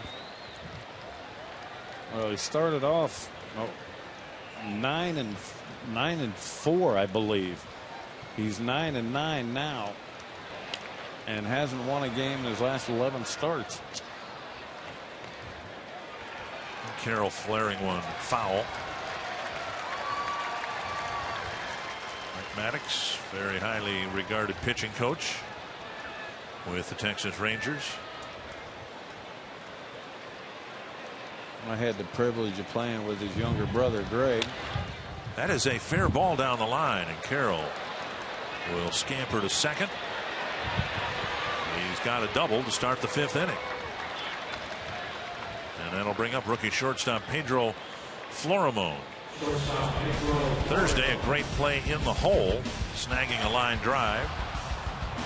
And a nice play in the bottom half of the 4th inning. Yeah, and this play in the 4th inning, you look at it, we're not going to get a chance to see it, I don't guess, but in the hole, he didn't rush his throw. He planted and made a strong throw, got a very strong throwing arm. And he knew the Cruz isn't the fleetest of foot. He had time to kind of set himself and deliver a strong throw. Here's the play in the hole, and the awareness that Cruz doesn't run particularly well. He didn't try to hurry the throw. No, and that normally with a young kid, they're going to try and make that play look spectacular and throw off balance. And he did a great job of surrounding the ball, getting his feet set, and making a good throw. Drew a walk his first time up, and he takes a breaking pitch over for a strike. 1-1. Waiver claim out of the Oriole organization, just called up a little more than a week ago. He's yet to play a game at Target Field.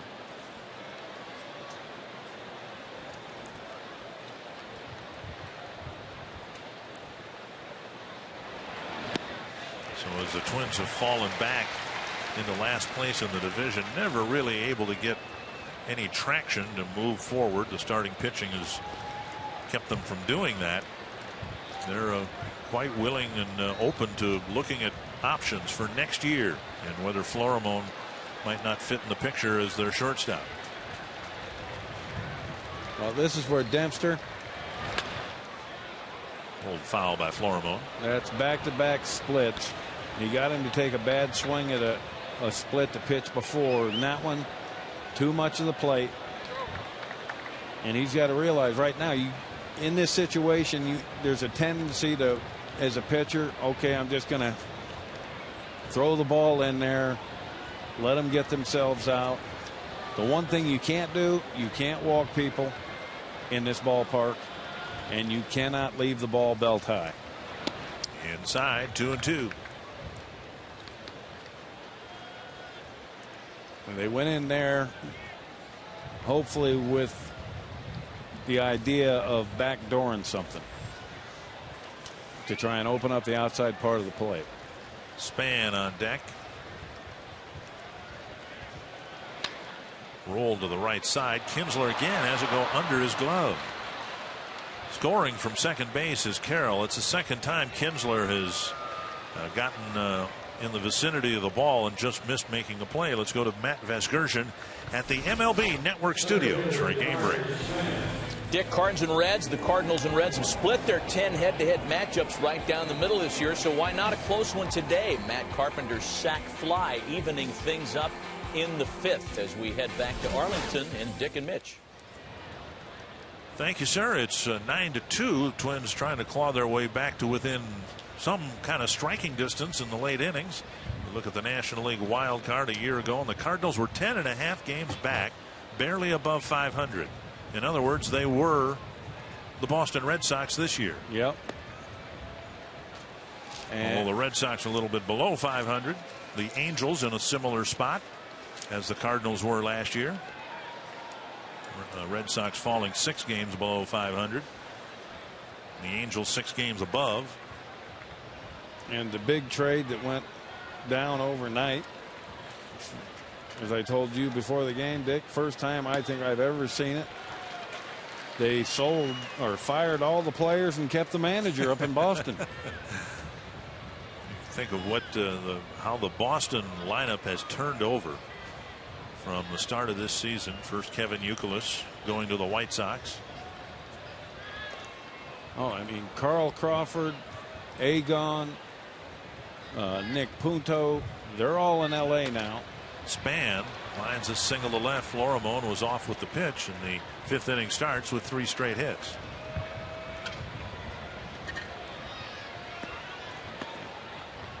So a double by Carroll, a single by Florimon, now Span with a single, and Mike Maddox wants to have a chat. Yeah, this is a situation. This is a ballpark that a 9-0 lead can change in a hurry. Dempster's got to go back to doing what he had done for the first 4 innings, and that's moving his fastball up and down to make his split effective. He'll face Revere. Then the middle of the Twins lineup, Mauer, Willingham, Morneau. And of course, the Twins have seen the Rangers break the game wide open with a 2-run first, a 3-run second, and a 4-run third. Twins getting a run back in the 4th, 1 so far here in the 5th. And this is where you want to stop the bleeding as a pitcher. You can't worry about the guys on base. The hitter should be Dempster's only focus and making the pitches that he's got to make. Those guys on base mean nothing.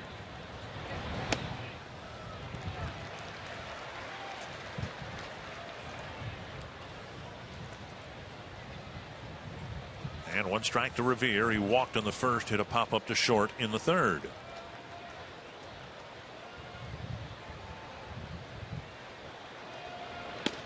And another strike down the middle. 0-2. And now he's quickly ahead. Now he's got to bury something. He's got the hitter at his most defensive. No balls, 2 strikes. Make him chase. And Revere chases. The runners will advance, but first base was occupied, so Revere strikes out. And that's exactly what Dempster needed. Regardless of the fact the runners moved up, so what? You got the out. He made a good pitch.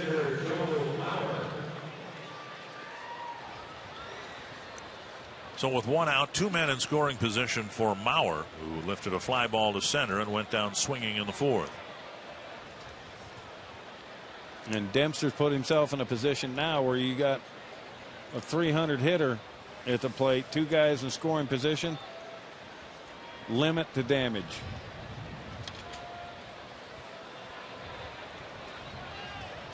Twins have some power in the lineup, starting with Mauer, 8 home runs, then Willingham and Morneau. He starts Mauer with a split right there.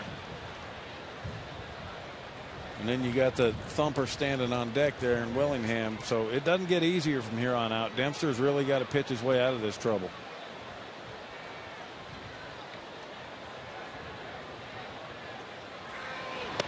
Just off the plate, 1-1. Well, and that's one thing is you watch at home Soto trying to frame that ball up. I never wanted the catcher to try and get me a pitch. I just wanted him to stick the ones that were there, because if you see a catcher try and pull a pitch back in, the umpire sees it and he's automatically going to call it a ball. block by Soto. 2-1.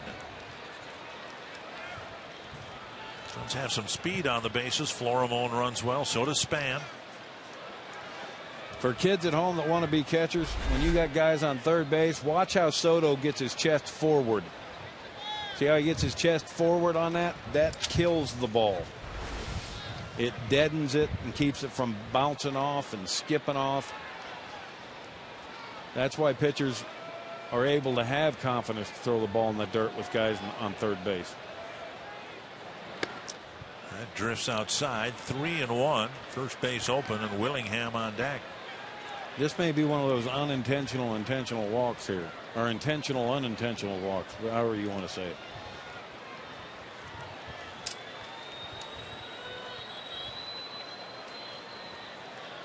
If I'm Dempster, I'm throwing a split right here and hoping Mauer gets himself out.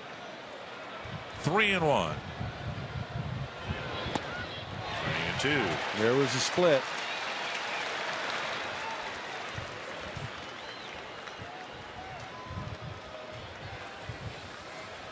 Dempster staked to an early 9-0 lead.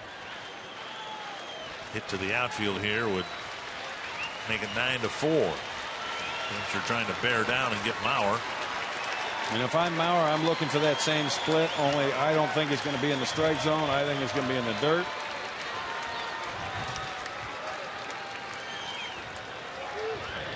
Struck him out. And there it was. That's a great job of pitching right there. So Mauer strikes out for the second time on Dempster's splitter.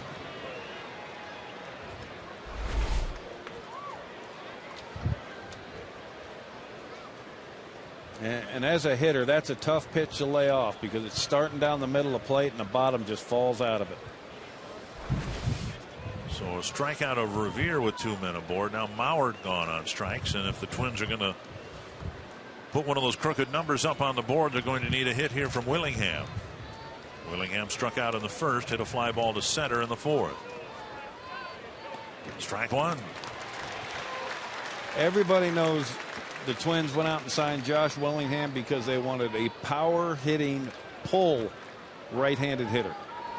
If I'm Dempster, I know that. So I am going to throw everything on the outer third to him and take away his strength. If he's going to beat me, he's going to have to hit a ball out of right field. And fouled away. 2 strikes.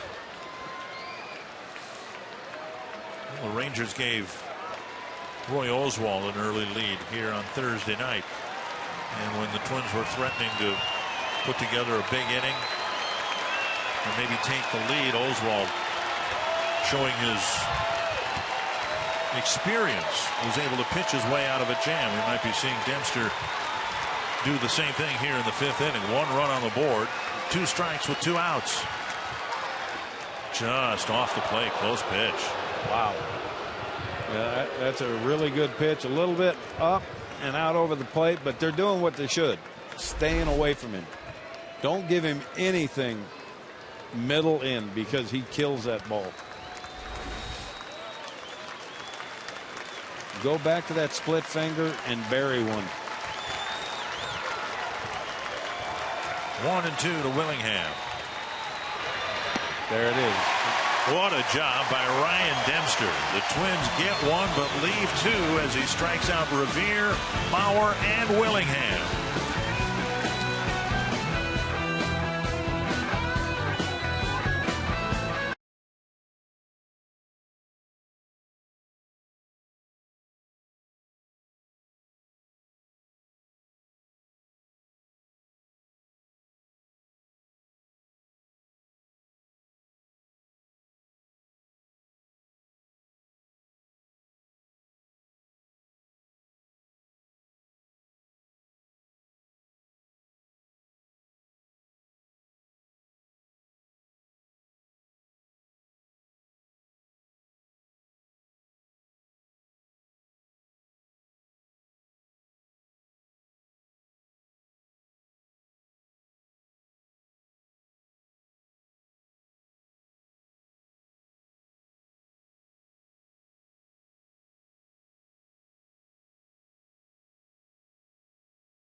proud to support youth baseball in cities and towns across the country. A 9-2 Ranger lead as they're threatening to win the 8th ball game out of 9 tries against the Twins. David Murphy will lead things off in the 5th. He'll be followed by Soto and Gentry. And facing Alex Burnett, who typically is a 1 or a 2 inning pitcher. He's asked to pitch in his 3rd inning here because of a short start by Brian Dunsing. Just outside, 2-0. You can see Murphy at home. Why wouldn't you love hitting in this ballpark? Absolutely. 1 for 2 today. And again, he's on the verge of having enough plate appearances, and you need 3.1 per game played to get on the list, and he's just a handful of plate appearances short of getting on the top 10 list and hitting. 3-1. Well, no one really talks about David Murphy. He's not one of the superstars in the game. He's just a baseball player. Second hit today as he drives a shot right in front of Burnett's face. So Murphy aboard leading off the 5th. On Wednesday night, Budweiser hosted a Made in MLB Fan Cave concert featuring rock band The Walkmen to celebrate its renewal as the official beer sponsor of Major League Baseball. Nothing goes better than Budweiser and baseball.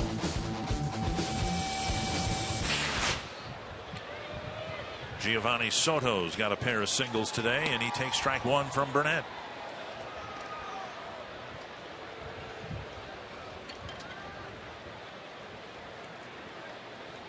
Again, most of the run production in terms of driving in the runs has come from the very top and the very bottom of the Texas lineup. Kinsler has 4 runs batted in. Moreland has 3 thanks to his 3-run home run. And what Ron Gardner would love to see right here, after scoring that last inning, yeah, it's just a run, but a shutdown inning would be nice. On the hands, and it's 2-1.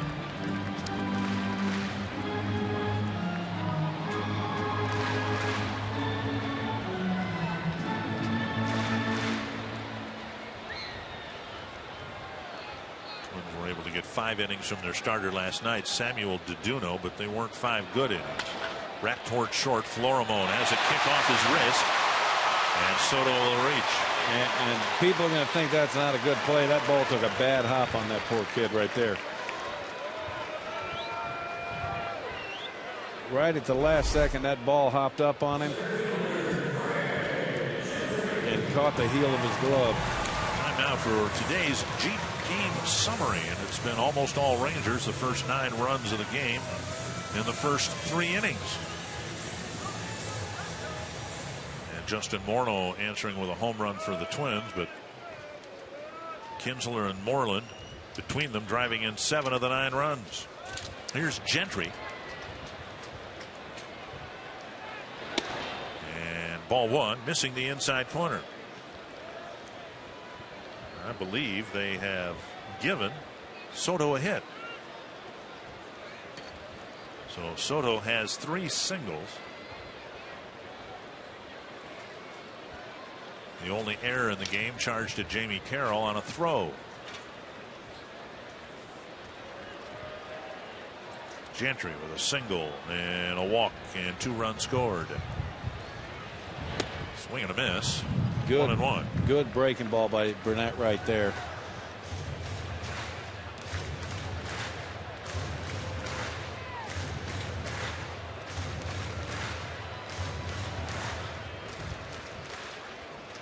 And that's Gentry sitting on a 1-0 fastball and not getting it.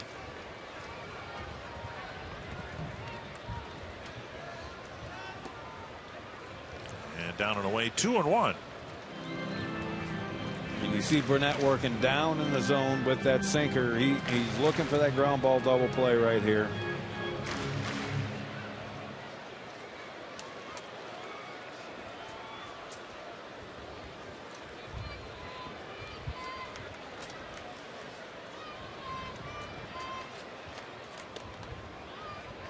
Three and 1 now to Gentry.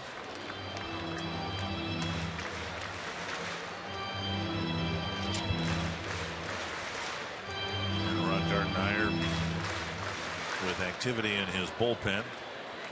And he's got Moreland on deck, who came in to the game to face with the bases loaded and struck him out on 3 straight breaking balls. Tapper foul, 3-2.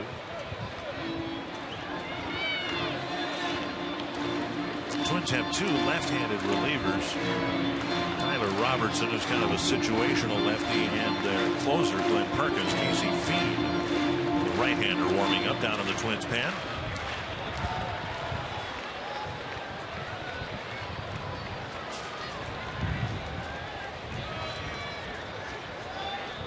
Full count, first and second, nobody out. To center, short center. Span got a late break, but he makes a sliding catch. Span with a bit of a wince. It was a similar play that injured his shoulder a couple of weeks ago. Gentry retired 1 down, and that'll bring up Moreland again with men on base.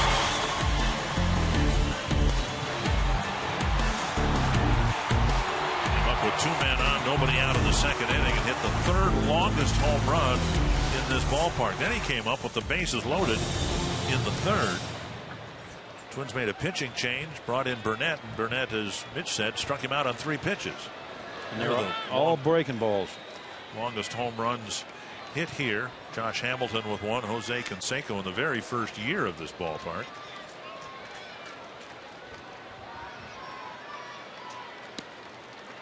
Down and in, ball 1. And I know as a pitcher you don't want to fall into patterns on the way you attack guys, but as bad as Moreland looked on the breaking balls in his last at bat, I'm throwing him breaking balls. Until he proves he can stay on it and hit it, he's going to get a steady diet of them. Because we've already seen today what he can do with a fastball.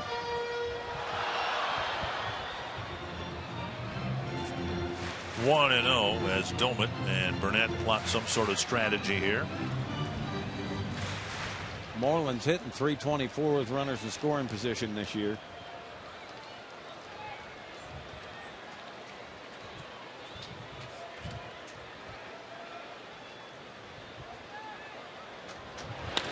Popped up to the left.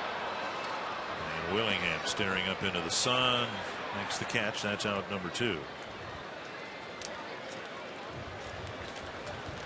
Fox Monday, Gordon Ramsay transforms another of America's worst hotels. It's an all-new hotel hell that's so intense the pressure's too much for the staff to bear. Catch the new series Hotel Hell Monday at 8, 7 Central on Fox.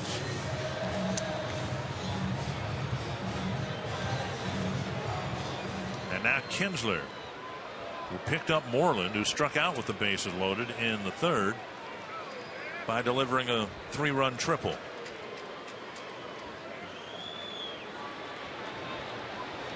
So on the day after Adrian Beltre hit for the cycle and nearly hit for the cycle on Thursday night, here's Kinsler in the 5th inning, and he's already hit a home run and a triple.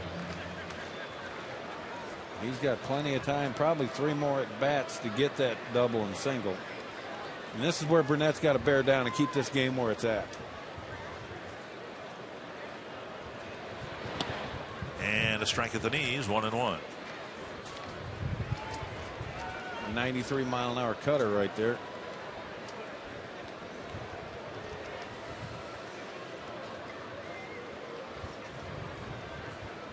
Maybe another way of describing the depth of this Texas lineup.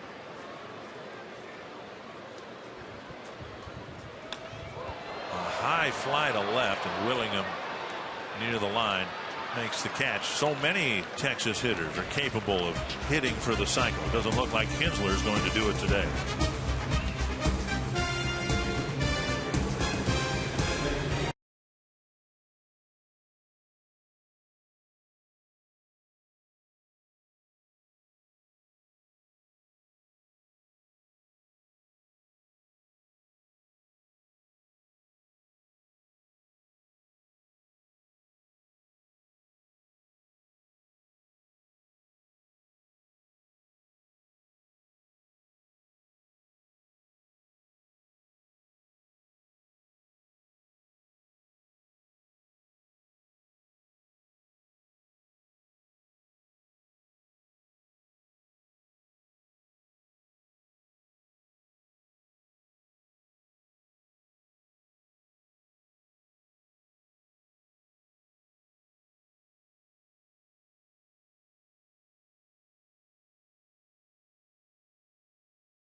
of Stand Up to Cancer. And by Share Everything, it's the plan that revolves around you, only from Verizon. Now, we were presented these during the inning break, and I'm not sure what to do with it or where to start. The Boomstick hot dog. I know everything in Texas is supposed to be bigger, Dick, but if you got to have a hot dog carrier with handles on it, it's too big. Nelson Cruz has started something, but this is a $26 hot dog. Now, mine has onions, chili, cheese, peppers. Yours has sauerkraut. Pavement, paint. It's got everything on this thing. You got 2 foot worth of hot dog here. That's a lot of wiener. Well, Morneau 3 for 3 against Ryan Dempster. As we watch him make this thing, they'll put just about anything on it. That's chili they're putting on it now. Mm-hmm. What I want to see happen is on the 4th of July hot dog eating contest, I want to see Joey Chestnut and whoever his competition is try to fight their way through more than one of these. Yeah. I'd actually eat it, but I don't like that sauerkraut. That's a lot of hot dog. For $26, it ought to come in a leather carrying case. Well, see, now those two guys are sharing it. I think it's intended to share with your whole section. Yeah, I'll start on one end and meet you in the middle. As we get back to the ball game, Domit is 1 for 2. And he's way out in front of the off-speed pitch. 2 strikes. And that split finger, Dempster, when he's ahead in the count, going into this inning, when he started off strike 1, hitters are 0 for 10. When he started off ball 1, they were 5 for 10. So getting ahead is huge for him. And Domit strikes out on 3 pitches. 1 down, and that'll bring up Trevor Plouffe. And you look at this split finger. Watch this ball dive. That starts right at his belt and ends up in the dirt. And a hitter that's trying to protect the plate, there's just nothing you can do. You can't lay off that pitch. 1 down. Plouffe, the batter. A fly to center and a liner to center, and he's out in front of an off-speed pitch. Strike 1. Yeah, that's Dempster's slider.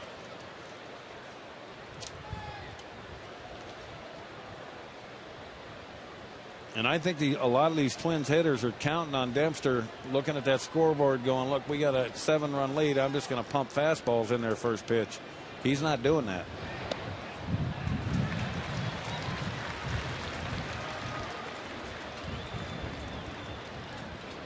Twins first round draft pick back in the 2004 draft out of Northridge, California, 25 miles northwest of Los Angeles. I was from around Los Angeles, but I don't know northwest, southeast, what, Santa Ana, wherever that is from LA.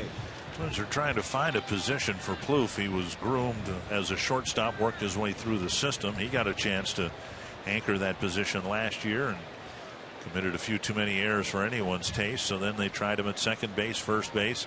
The plan was this year that he was going to see some time in the outfield because obviously the Twins like his bat and the potential for him to someday be a home run hitter. Danny Valencia, who started the year with the Twins at third base, was sent down to Rochester before being dealt to the Red Sox. Third base opened up. They put Plouffe there, and almost immediately he started hitting home runs. And when they sent Valencia to Boston, I thought Valencia was going to go to New York when A-Rod got hurt. Beltre sets and fires, 2 down, and Morneau goes to second. Next Saturday, Felix Hernandez and the surging Seattle Mariners take on the Los Angeles Angels in an AL West showdown. Coverage starts at 3:30 Eastern, 12:30 Pacific time. Hernandez threw the perfect game a little more than a week and a half ago, I guess. Twins need to pick up a win, if not today, tomorrow, because Hernandez will open up the Twins homestand Monday night at Target Field against Liam Hendricks. Jamie Carroll, the batter. Morneau at second, 2 away. Carroll pulled a double over the third base bag, leading off the fifth. Strike one. Dempster's doing a tremendous job right now of pitching. He's not out there just throwing, he's pitching.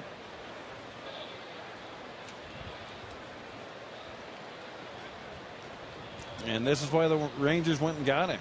I mean, he's a veteran guy, 35 years old, knows how to control bat speed. Up until this point, he hadn't had a whole lot of success when you look at his ERA and his hits per inning, that kind of thing.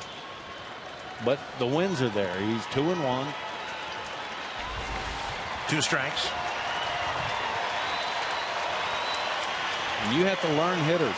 I don't care who you are. If you don't know who you're facing and what they're capable of, you're pitching blind. His 107th pitch is up and away. Well, contending teams do what the Rangers have done. They go out and get a veteran in the middle of the season. A few years ago when the Twins were contending, they acquired Carl Pavano. Wasn't quite as high a profile acquisition as Dempster was, but if you are contending, you do what the Rangers do, and if you're not contending, you do what the Twins have done to fill out their rotation. You promote someone from the bullpen to see if they can maybe fit into your picture in the rotation for next season. Well, a perfect example of that is last year the Tigers. They knew they had a chance to get to postseason. What did they do at the trade deadline? They went out and got Doug Fister, right, who only came over to Detroit and went 8-1 with a 1-something ERA. That's what happens in a perfect world at the trade deadline. Now, Fister has had his struggles this year, injured a couple of times, but he was a big reason Detroit got to the postseason last year. Up the middle and through. Carroll with a good at bat. Morneau around third. He's coming home. Gentry's throw to the plate. No one has tagged him, and he hasn't touched the plate yet. Now Morneau is tagged, and he's out. Home plate umpire Chris Conroy gave no signal. And finally Soto put on the tag, and the inning ends at home plate.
Blockbuster trade between the Red Sox and Dodgers has been approved by the commissioner's office. Boston GM Ben Cherington on the moves in the Red Sox disappointing season. It didn't work out. There's not one reason for it. Injuries played a role. There were other things. It's at a point where change was needed, and so this is part of that change. This is the first step towards that change. Adrian Gonzalez is expected to make his Dodger debut tonight, batting cleanup against Josh Johnson and the Marlins, as we get you back out to Arlington. Thank you, Matt. Here the Rangers are in control of the game, 9-2. They are on a really good roll right now. Casey Fiend comes out of the Twins bullpen, and he delivers strike one to Elvis Andrus. Comment on that trade. Like I said, I have never seen it where they basically traded all their big free agent signings the last couple of years. Florimon over to Morneau, one away. We're going to look at this Morneau play to end the last inning, and Soto tagged him on the first pass. You see the throw here, and you can't see it right there. It is right there. He touches him on the hand. We have this is a better angle of it. You can see Soto's glove run right down his forearm and tag him. He's out right there, but the umpire didn't see it. Hamilton with a liner to right, landing right in front of Ben Revere for a one-out single. The Twins down by 7 runs lose Morneau at the plate. Yeah, that didn't make. I honestly couldn't believe that they made that. Gentry made the throw, and you can see he definitely tagged him. Morneau knew he was tagged. That's why he didn't get up and try and re-tag the plate. See in the background the Twins bench saying to Morneau that, hey, touch home plate. He hasn't called you out yet, but Morneau felt the tag, assumed he was out. Here's Adrian Beltre. Down and away, ball one. Beltre hit for the cycle in the ball game last night, and today the Rangers haven't needed him, but he's 0 for 3. Strikeout and a couple of outfield flies. Ron Washington telling us this morning he never worried about Adrian Beltre. He knew what he was capable of, and even from July through most of August, Beltre was really struggling hitting in the middle of this Texas lineup.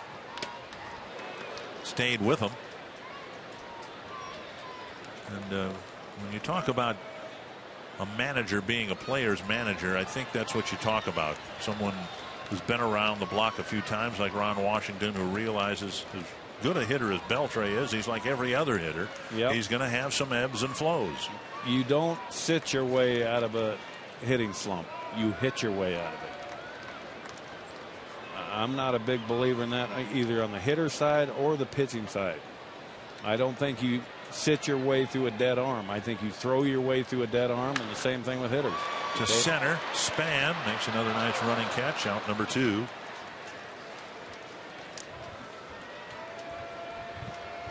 Here on Thursday night, Washington won his 500th game. Number 501 coming last night. Pretty good position to get number 502 today. Johnny Oates just a few more wins ahead of that. Bobby Valentine, the current Boston manager, at the very top of the list.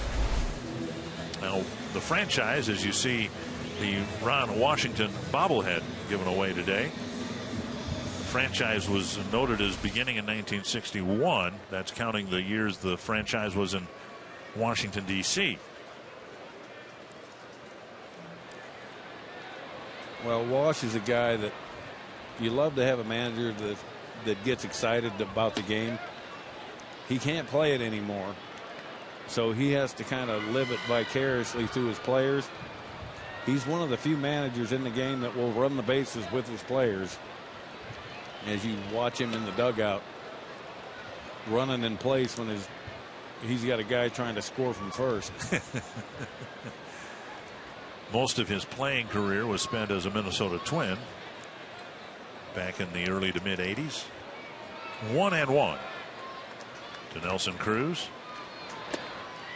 2-1.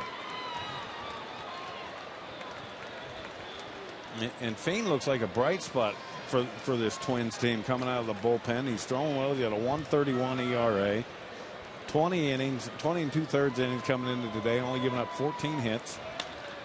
Lifted to right, and Revere drifts back for the third out. A scoreless 6th, pitched by Casey Fiend, will return to Arlington after a word from your local Fox station.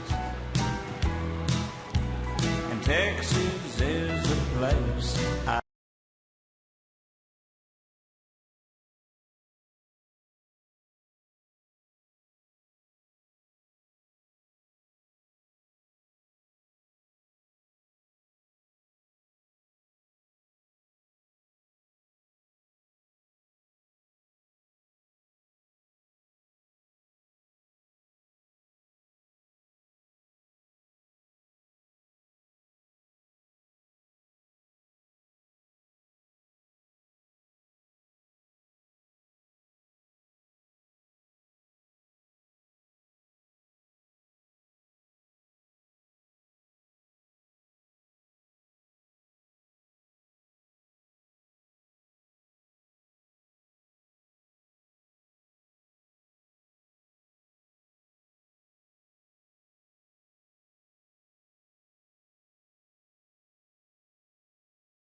Now he hands a 7-run lead over to the Texas bullpen. Robbie Ross coming out of Texas's bullpen to pitch to Pedro Florimon, and now stands in there as a right-handed batter. And Robbie's a guy, as you look at those numbers before the All-Star break, and this happens to a lot of relievers, and trust me, it happened to me here in Texas. 6-0 with a .95 before the All-Star break, and then afterward got a 4.95 ERA, which his ERA is jacked clear all the way up to 1.89 now, but he's been really good for Ron Washington this year. 1-2. Ross pitching to Florimon, then Span and Revere. And Florimon taps one foul.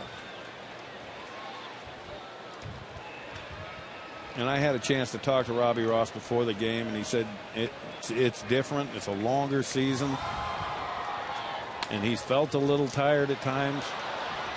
Florimon with his second hit. He also has a walk, rolling one through the right side of the infield.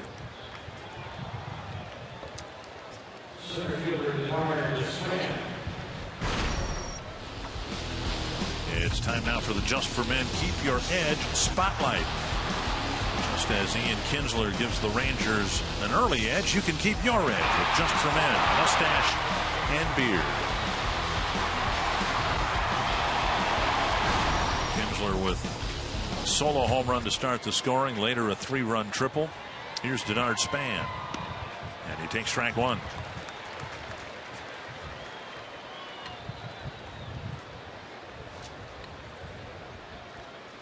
span has hit 300 for the Twins. It wouldn't take much for him to get there again. Called strike 2. 1 for 3 in the ball game today. Well, the home plate umpire has not given any low strikes today, but he's definitely calling the high strike. And now Robbie Ross needs to walk the ladder, go higher. The top of the catcher's mask right down the middle. Bounce to short, should be 2. Andrus to the bag, and Span has hit into his second double play today. 2 away.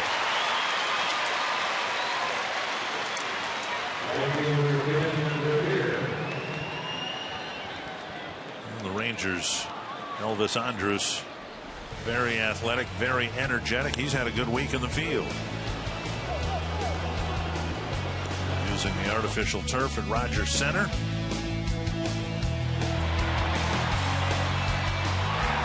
That's just an unbelievable play right there. A long run catching a pop-up. Unbelievable play, but Derek Jeter still can make it. He made it last night in Cleveland after getting hit in the head by a pitch. Well, Derek, a lot of people thought he was done a couple of years ago, and that just is not the case. Revere with a stutter step around first base. He'll go to second on a double. Well, that was an odd route by Gentry right there. I don't know whether he lost that ball. He had him played that way. We're going to look at this route, and yeah, I mean, just an odd route. You know, and it was funny because I was watching the highlight before the game of him doing the somersault running into third base last year. He almost tripped over first. Someone's got to tell Ben there's bases out there. Here's Mauer. Rangers had the game well in hand, and what chance the Twins had of getting back into it marginally in the 5th inning. They started the inning with 3 straight hits, and then Dempster struck out Revere, Mauer, and Willingham. And the Twins ended up getting just the 1 run in the 5th. A couple of hits, but no runs scored in the 6th. Now a couple of hits in the 7th. So you look at the line score here, and Rangers have 13 hits, the Twins have 10, but the Twins have never really been in the game. Well, and that's the nature of the game. How many hits are you getting with runners in scoring position? And the Twins have not done a great job of that today, and the Rangers have. Base hits with 2 outs. Timely hitting is the game of baseball. Mauer takes inside a called strike. Wasn't happy with some strikes called on him in the 4th and 5th inning at bats. Well, the umpire called that pitch right there ball 1 in the first pitch of the at bat, and right there he called it a strike. So I understand Mauer's confusion. Fouled back. Still 1-2. And Robbie Ross has a pretty good slider. This might be a pretty good time to break it out. Mauer, I think, was sitting on breaking ball there. That's why he was late on that fastball, because that fastball is right down the middle. Another 1-2. There's the slider. And he's just getting out and around that pitch. And that comes from fatigue. You start trying to make the ball break rather than just get the grip, stay back, and trust the grip and throw it.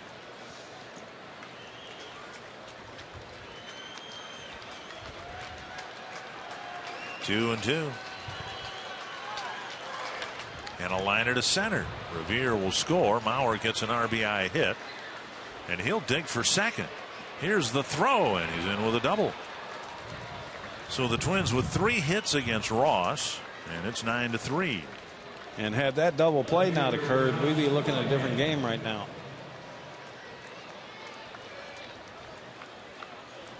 And Willingham will have another chance with a man in scoring position.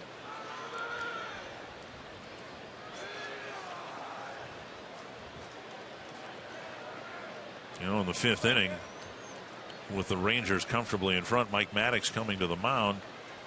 You know, if you're Ron Gardenhire, you assume your lineup will continue to compete and give you competitive at bats. So you don't know what's going to happen in the 6th, 7th, 8th, and 9th innings. So you really needed to cash in with a base hit with 2 men in scoring position, 2 speedy runners. Yeah. Because then it would have been 9-4, and then you get a run or 2 in the 7th, and you're back in it. Mark Lowe warming up now in the Ranger bullpen. And that trip by Maddox was to go out and tell a young pitcher, you got Josh Willingham at the plate, a right-handed power hitter. Do not throw him a strike. You got a left-hander and Justin Morneau on deck. Take your chances there. Willingham lifts it high and deep to left center field. Caught at the base of the wall, 390 feet from home plate. Twins with 3 hits and 1 more run. They still trail by plenty.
Elsewhere, last year with Oakland, a bunch of teams weren't interested in hiring him.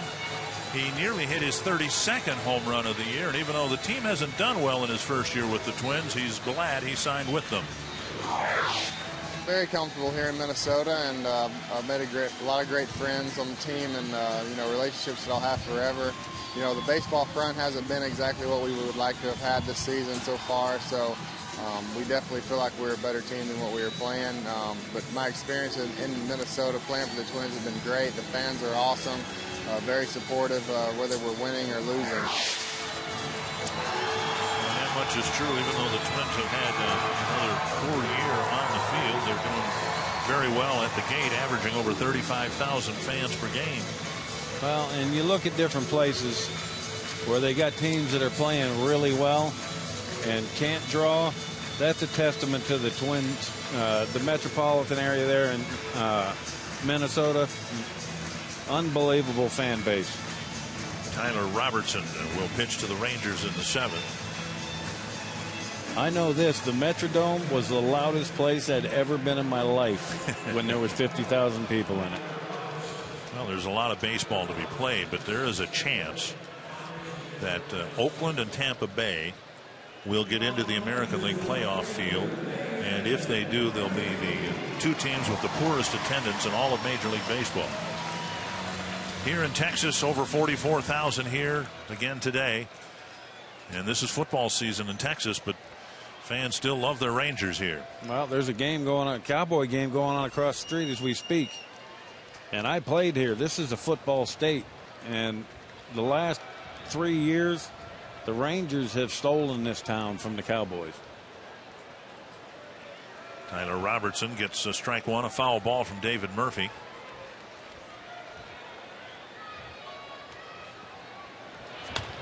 And a little bouncer to Morneau. Robertson covers. Murphy retired, one away. This is young. Just heave it and hope.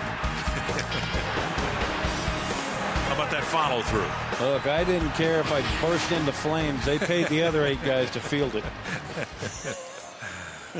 Well, the Rangers during your years here weren't known to have great pitching. And as we look at the Ranger team that might be headed to postseason play, might be headed to the World Series again, they figured it out finally that you can get to the World Series if you can pitch. Well, when you have an ownership that includes Nolan Ryan, he knows that.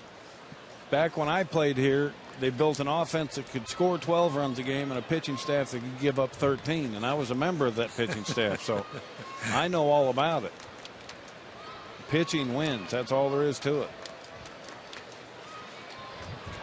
And then when the Rangers did get to the playoffs in the mid-90s, the old adage was thrust at them: good pitching will get out good hitting, because the Rangers were quickly eliminated in the playoffs when they got here in the 90s with the fiercest, most potent lineup in the American League.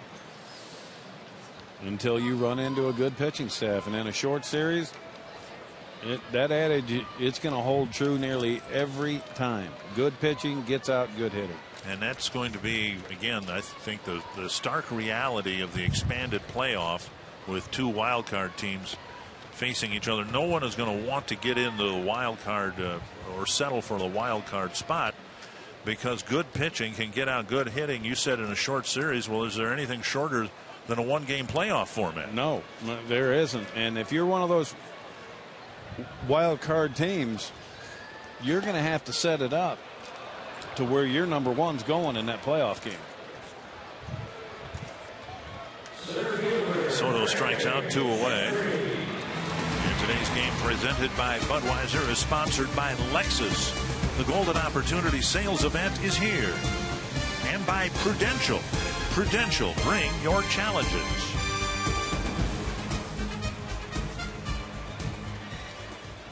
Two down, and Gentry will bat against Robertson. Twins trying to patch yet another game together by its bullpen.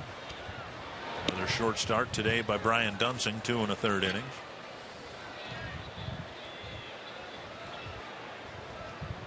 Gentry a single, a walk, and 2 runs scored.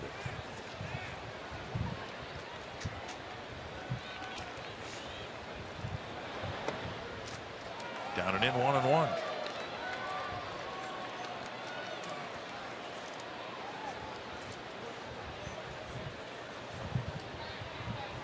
Well, if you're Ron Gardenhire, you hate to have to use this much bullpen today, but there just wasn't a choice. Brian Dunsing did not have a good day. Bouncer to Carroll. Gentry retired. Robertson has a 1-2-3 7th inning.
Baseball is presented by Budweiser. Rangers in control of the game 9-3. Justin Morneau's had a good day at the plate with a home run and 2 singles. He swings at the first pitch from the new Texas pitcher Mark Lowe. And Lowe is another one of those guys out of that Texas bullpen. Got a big arm. There is no shortage of velocity in this Ranger organization. Looking like a splitter and a swing and a miss. 0-2.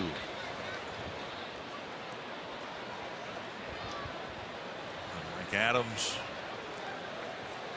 of course, the bullpen closer Joe Nathan, converting 23 straight saves, and Morneau with his 4th hit of the ball game on an 0-2 pitch. He drops a single into right field. On September 9th, the regular season begins with a Fox NFL Sunday doubleheader. First, Robert Griffin III and the Redskins take on Drew Brees and the Saints, or Michael Vick leads the Eagles against the Browns, or the Falcons take on the Chiefs, or the Rams and the Lions. Then in America's Game of the Week, the 49ers battle Aaron Rodgers and the Packers, or the Seahawks, Cardinals, or Panthers, Buccaneers. Coverage begins Sunday, September 9th with the Built Ford Tough Fox NFL pregame show at noon Eastern, 9 a.m. Pacific. Check the local listings for the games in your area. Morneau at first, and here's Ryan Domit.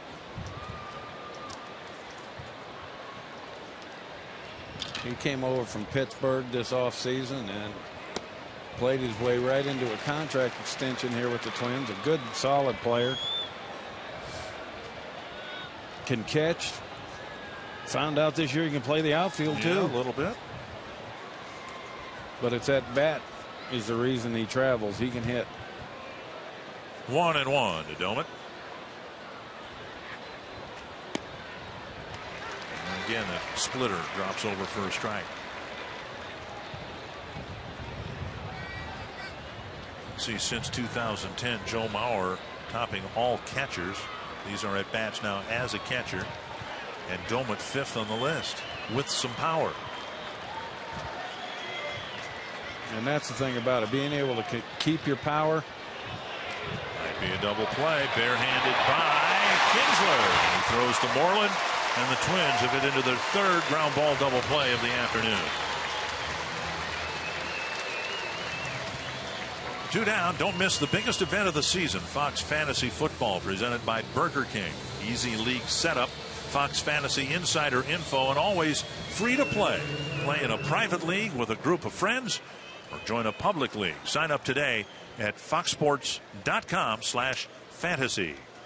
2 down in the 8th, and here's Trevor Plouffe. Plouffe 0 for 3.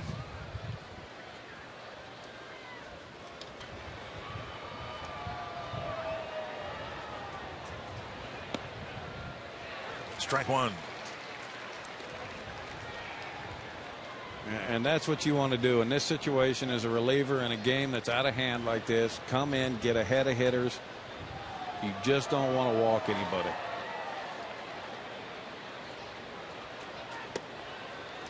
One and one.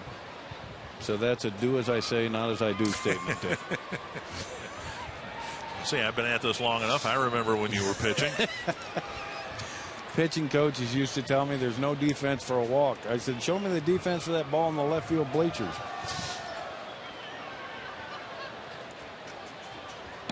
On the outside corner, and it's 1-2.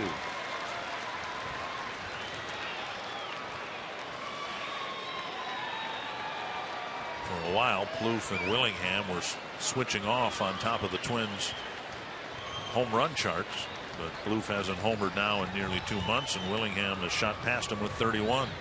Plouffe still looking for number 20. Just off the plate, 2-2. That's a good 1-2 pitch right there. A little breaking ball just off the outside corner. Plouffe ain't biting. And that right there, that's a tough pitch to take if you're a hitter. You got to at least take an emergency hack at that pitch.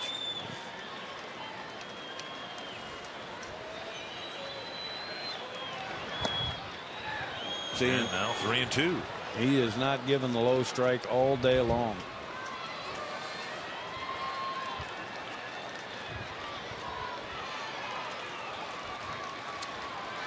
Closer Glenn Perkins has been idled by the bad 2 weeks for the Twins. He might get a chance to pitch the bottom of the 8th.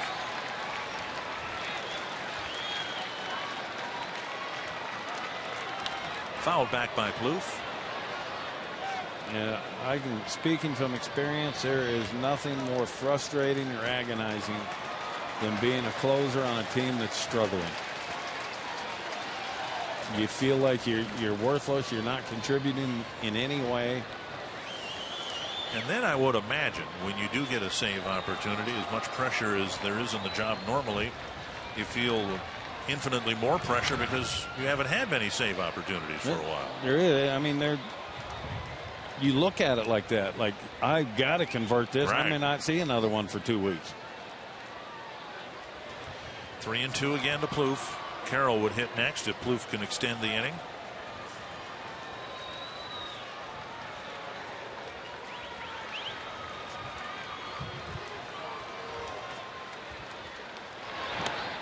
And Plouffe takes a walk. And Carroll, who's got a couple of hits, a double and a run scored and a single, will come to the plate. Here's our Twitter poll question. Which American League third baseman is most critical to his team's success? And Beltre leading the vote getting. That shocks me. I'm not to say that Adrian Beltre isn't critical to the success of the Rangers, but when you look at the overall picture, if you take Cabrera out of that Detroit lineup, Prince Fielder is left naked with no protection in that lineup. That eliminates his bat too. That poll might show you a number of things, including the fact that our telecast isn't being shown in Detroit. Yeah.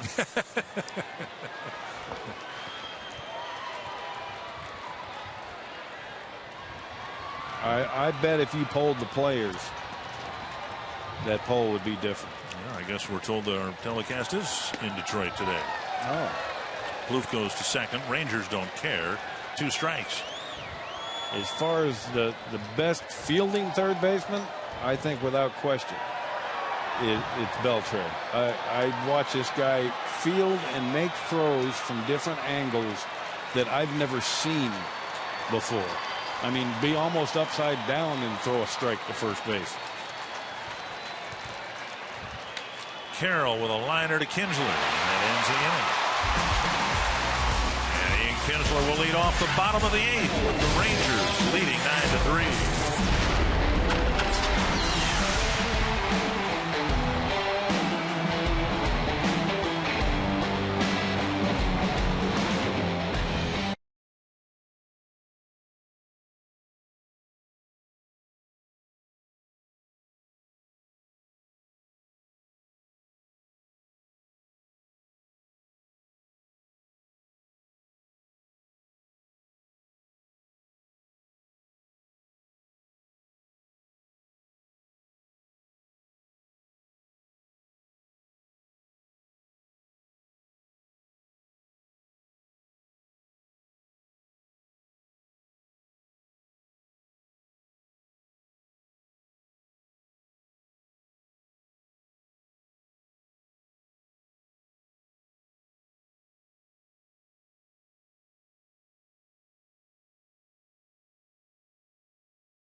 by new Just for Men.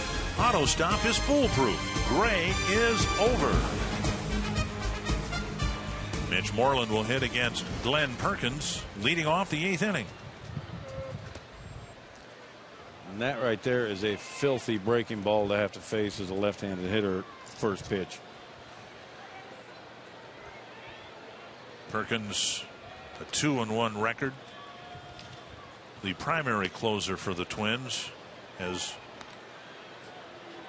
7 saves. He took over those duties a couple of months into the year when Matt Capps, who picked up 14 early saves, went down with a shoulder problem. And Jared Burton also has been given some save opportunities. He's gotten 5 saves on the year. And this is a guy that absolutely has closer stuff. If he figures out the mentality of the closer role and understands that the pressure ain't on him, that it's on the hitters, he's already got the lead. Just missed the inside corner. No, it didn't. 2-2. I'm sorry, that's a strike. Perkins with a quizzical look toward Chris Conroy. 2-2 to Moreland, leading off the 8th. And a slider gets him. Back in the 2nd inning, it was just a 2-0 ball game. Couple of men aboard. Brian Dunsing tried a knee-high fastball, but it never got to the catcher.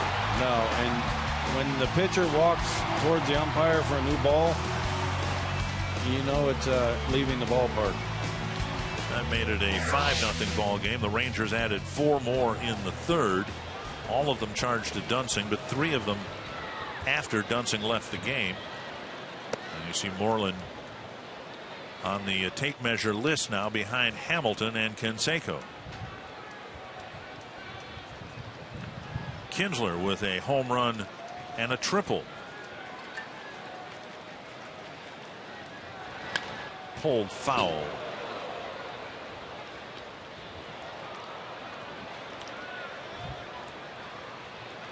Twins getting another short start today from Brian Dunsing. Back on Thursday, Joe Mauer was hit between the shoulder blades by Roy Oswalt. And then the Twin starter, Scott Diamond, was ejected in his response with Josh Hamilton and 1 out. Diamond threw over Hamilton's head. Diamond was ejected, later suspended for 6 games. That suspension is being appealed, so Diamond can still be in the dugout during the Twins games. He's scheduled to start for the Twins Tuesday at Target Field. Hamilton said he didn't think Diamond was trying to throw at his head or anything malicious or vicious, but baseball stepped in and handed Diamond a 6-game suspension and a fine anyway. Nice pickup by Florimone, comes up firing, but Kinsler gets his single.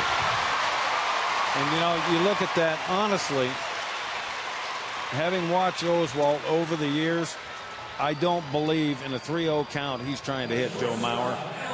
And Scott Diamond retaliating, yes, he retaliated in the wrong way. Here's what happened last night in Cleveland. Corey Kluber hitting Derek Jeter in the helmet.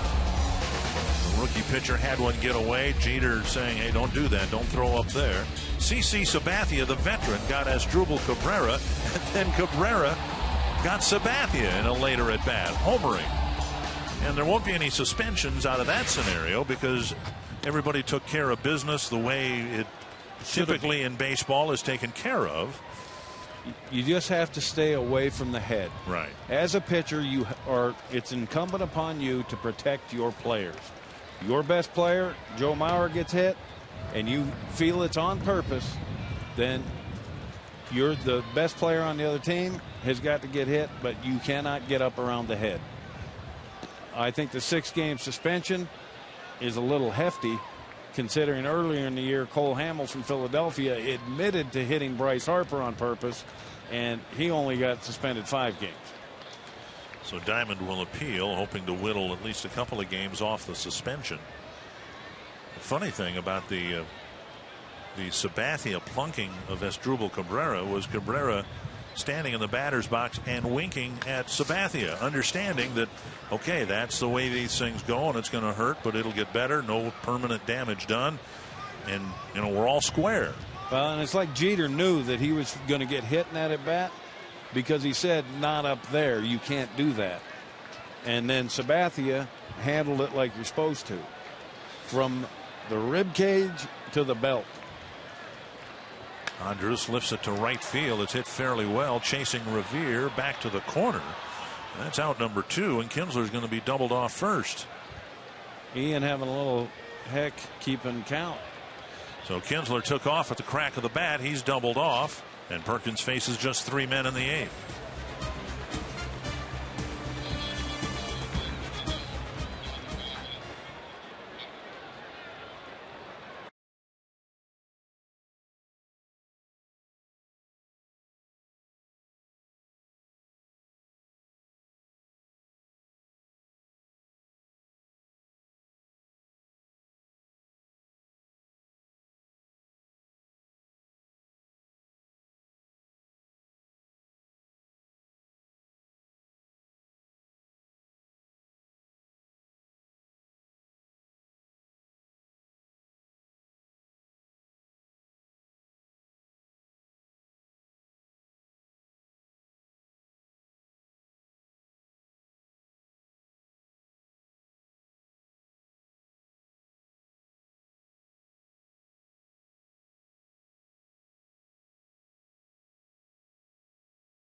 Pedro Florimon leads off the 9th for the Twins against Tanner Shepard. And strike 1 to Florimon back in the left-handed batter's box. Shepard's coming into the game for the 29th time.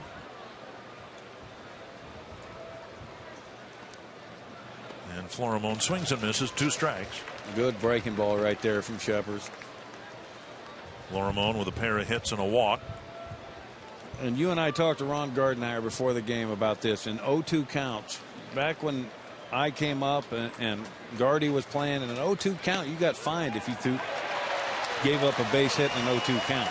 Florimon takes a called 3rd strike, 1 down in the 9th. You can see how the American League West has played out over the last 11 years. Seattle, of course, had a great year in 2001. Look like they're on the way back. The Texas Rangers spiking up and again up, and it looks like the Rangers are going to get into the field of 5 again this year, barring a collapse. Up and away, ball 1 to Denard Span. Of course, next year the Houston Astros will join the American League West. Here's how it looks right now. Oakland has won this afternoon in St. Petersburg, taking 2 out of 3 in that series. And leaving the National League Central and going to the American League West, I'm sure the Houston Astros are thrilled to death about that move. Here's what we were talking about before. In the early part of the new millennium, the Rangers with an ERA, team ERA of over 5, but now it's been in the upper division, the first half team-wise in the American League, and that's why the Rangers have made it to the World Series a couple of times and might get there again. 1-2 to Denard Span.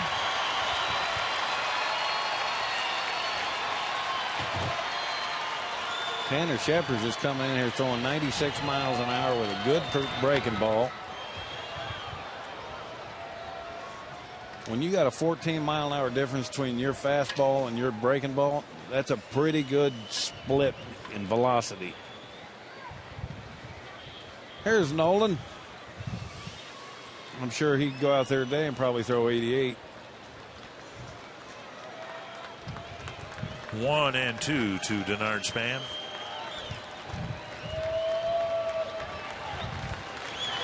Checked his swing. Well, last night with Matt Harrison threatening to throw a no-hitter, Nolan Ryan was sitting right there and pitched his 6th and 7th no-hitters as a member of the Rangers. Harrison got a great defensive play from the left fielder David Murphy, and it looked for all the world like it might happen. Ryan, who's pitched 7 of them, would have had a pretty good seat maybe to watch his first as a fan. Well, 3-2. Nolan, the king of strikeouts, played till he was 46. He was still throwing 95 miles an hour. And tonight, Roger Clemens is pitching for the Sugar Land Skeeters. And we had a couple of guys from MLB Network that were coaching the Under Armour team and saw Roger throw a bullpen session and said he was throwing the ball well. Grounder to first. Moreland makes the play. 2 down. And that'll bring up Ben Revere. But Roger's 50 years old, and you're curious as to why he would do this for an independent team. Is there plans beyond this? But with the Yankees losing Nova, it would not surprise me at all if Roger goes out and throws well. I'll guarantee you he's being scouted. It wouldn't surprise me to see the Yankees pick him up if he can still compete. Strike 1 to Revere.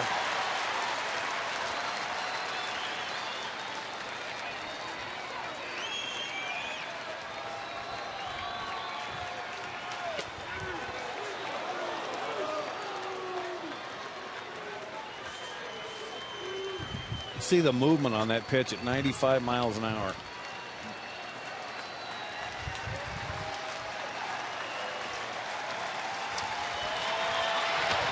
Hacked foul by Revere.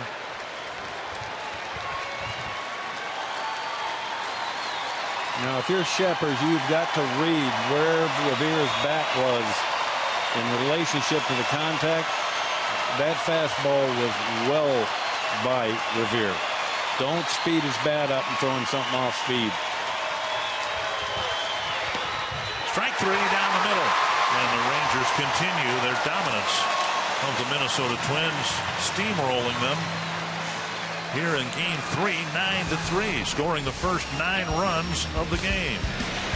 And today's Burger King smooth plays of the game, Ryan Dempster picking up 7 strikeouts in 6 innings, including 3 consecutively in the 5th inning when the Twins were threatening to get back into the game.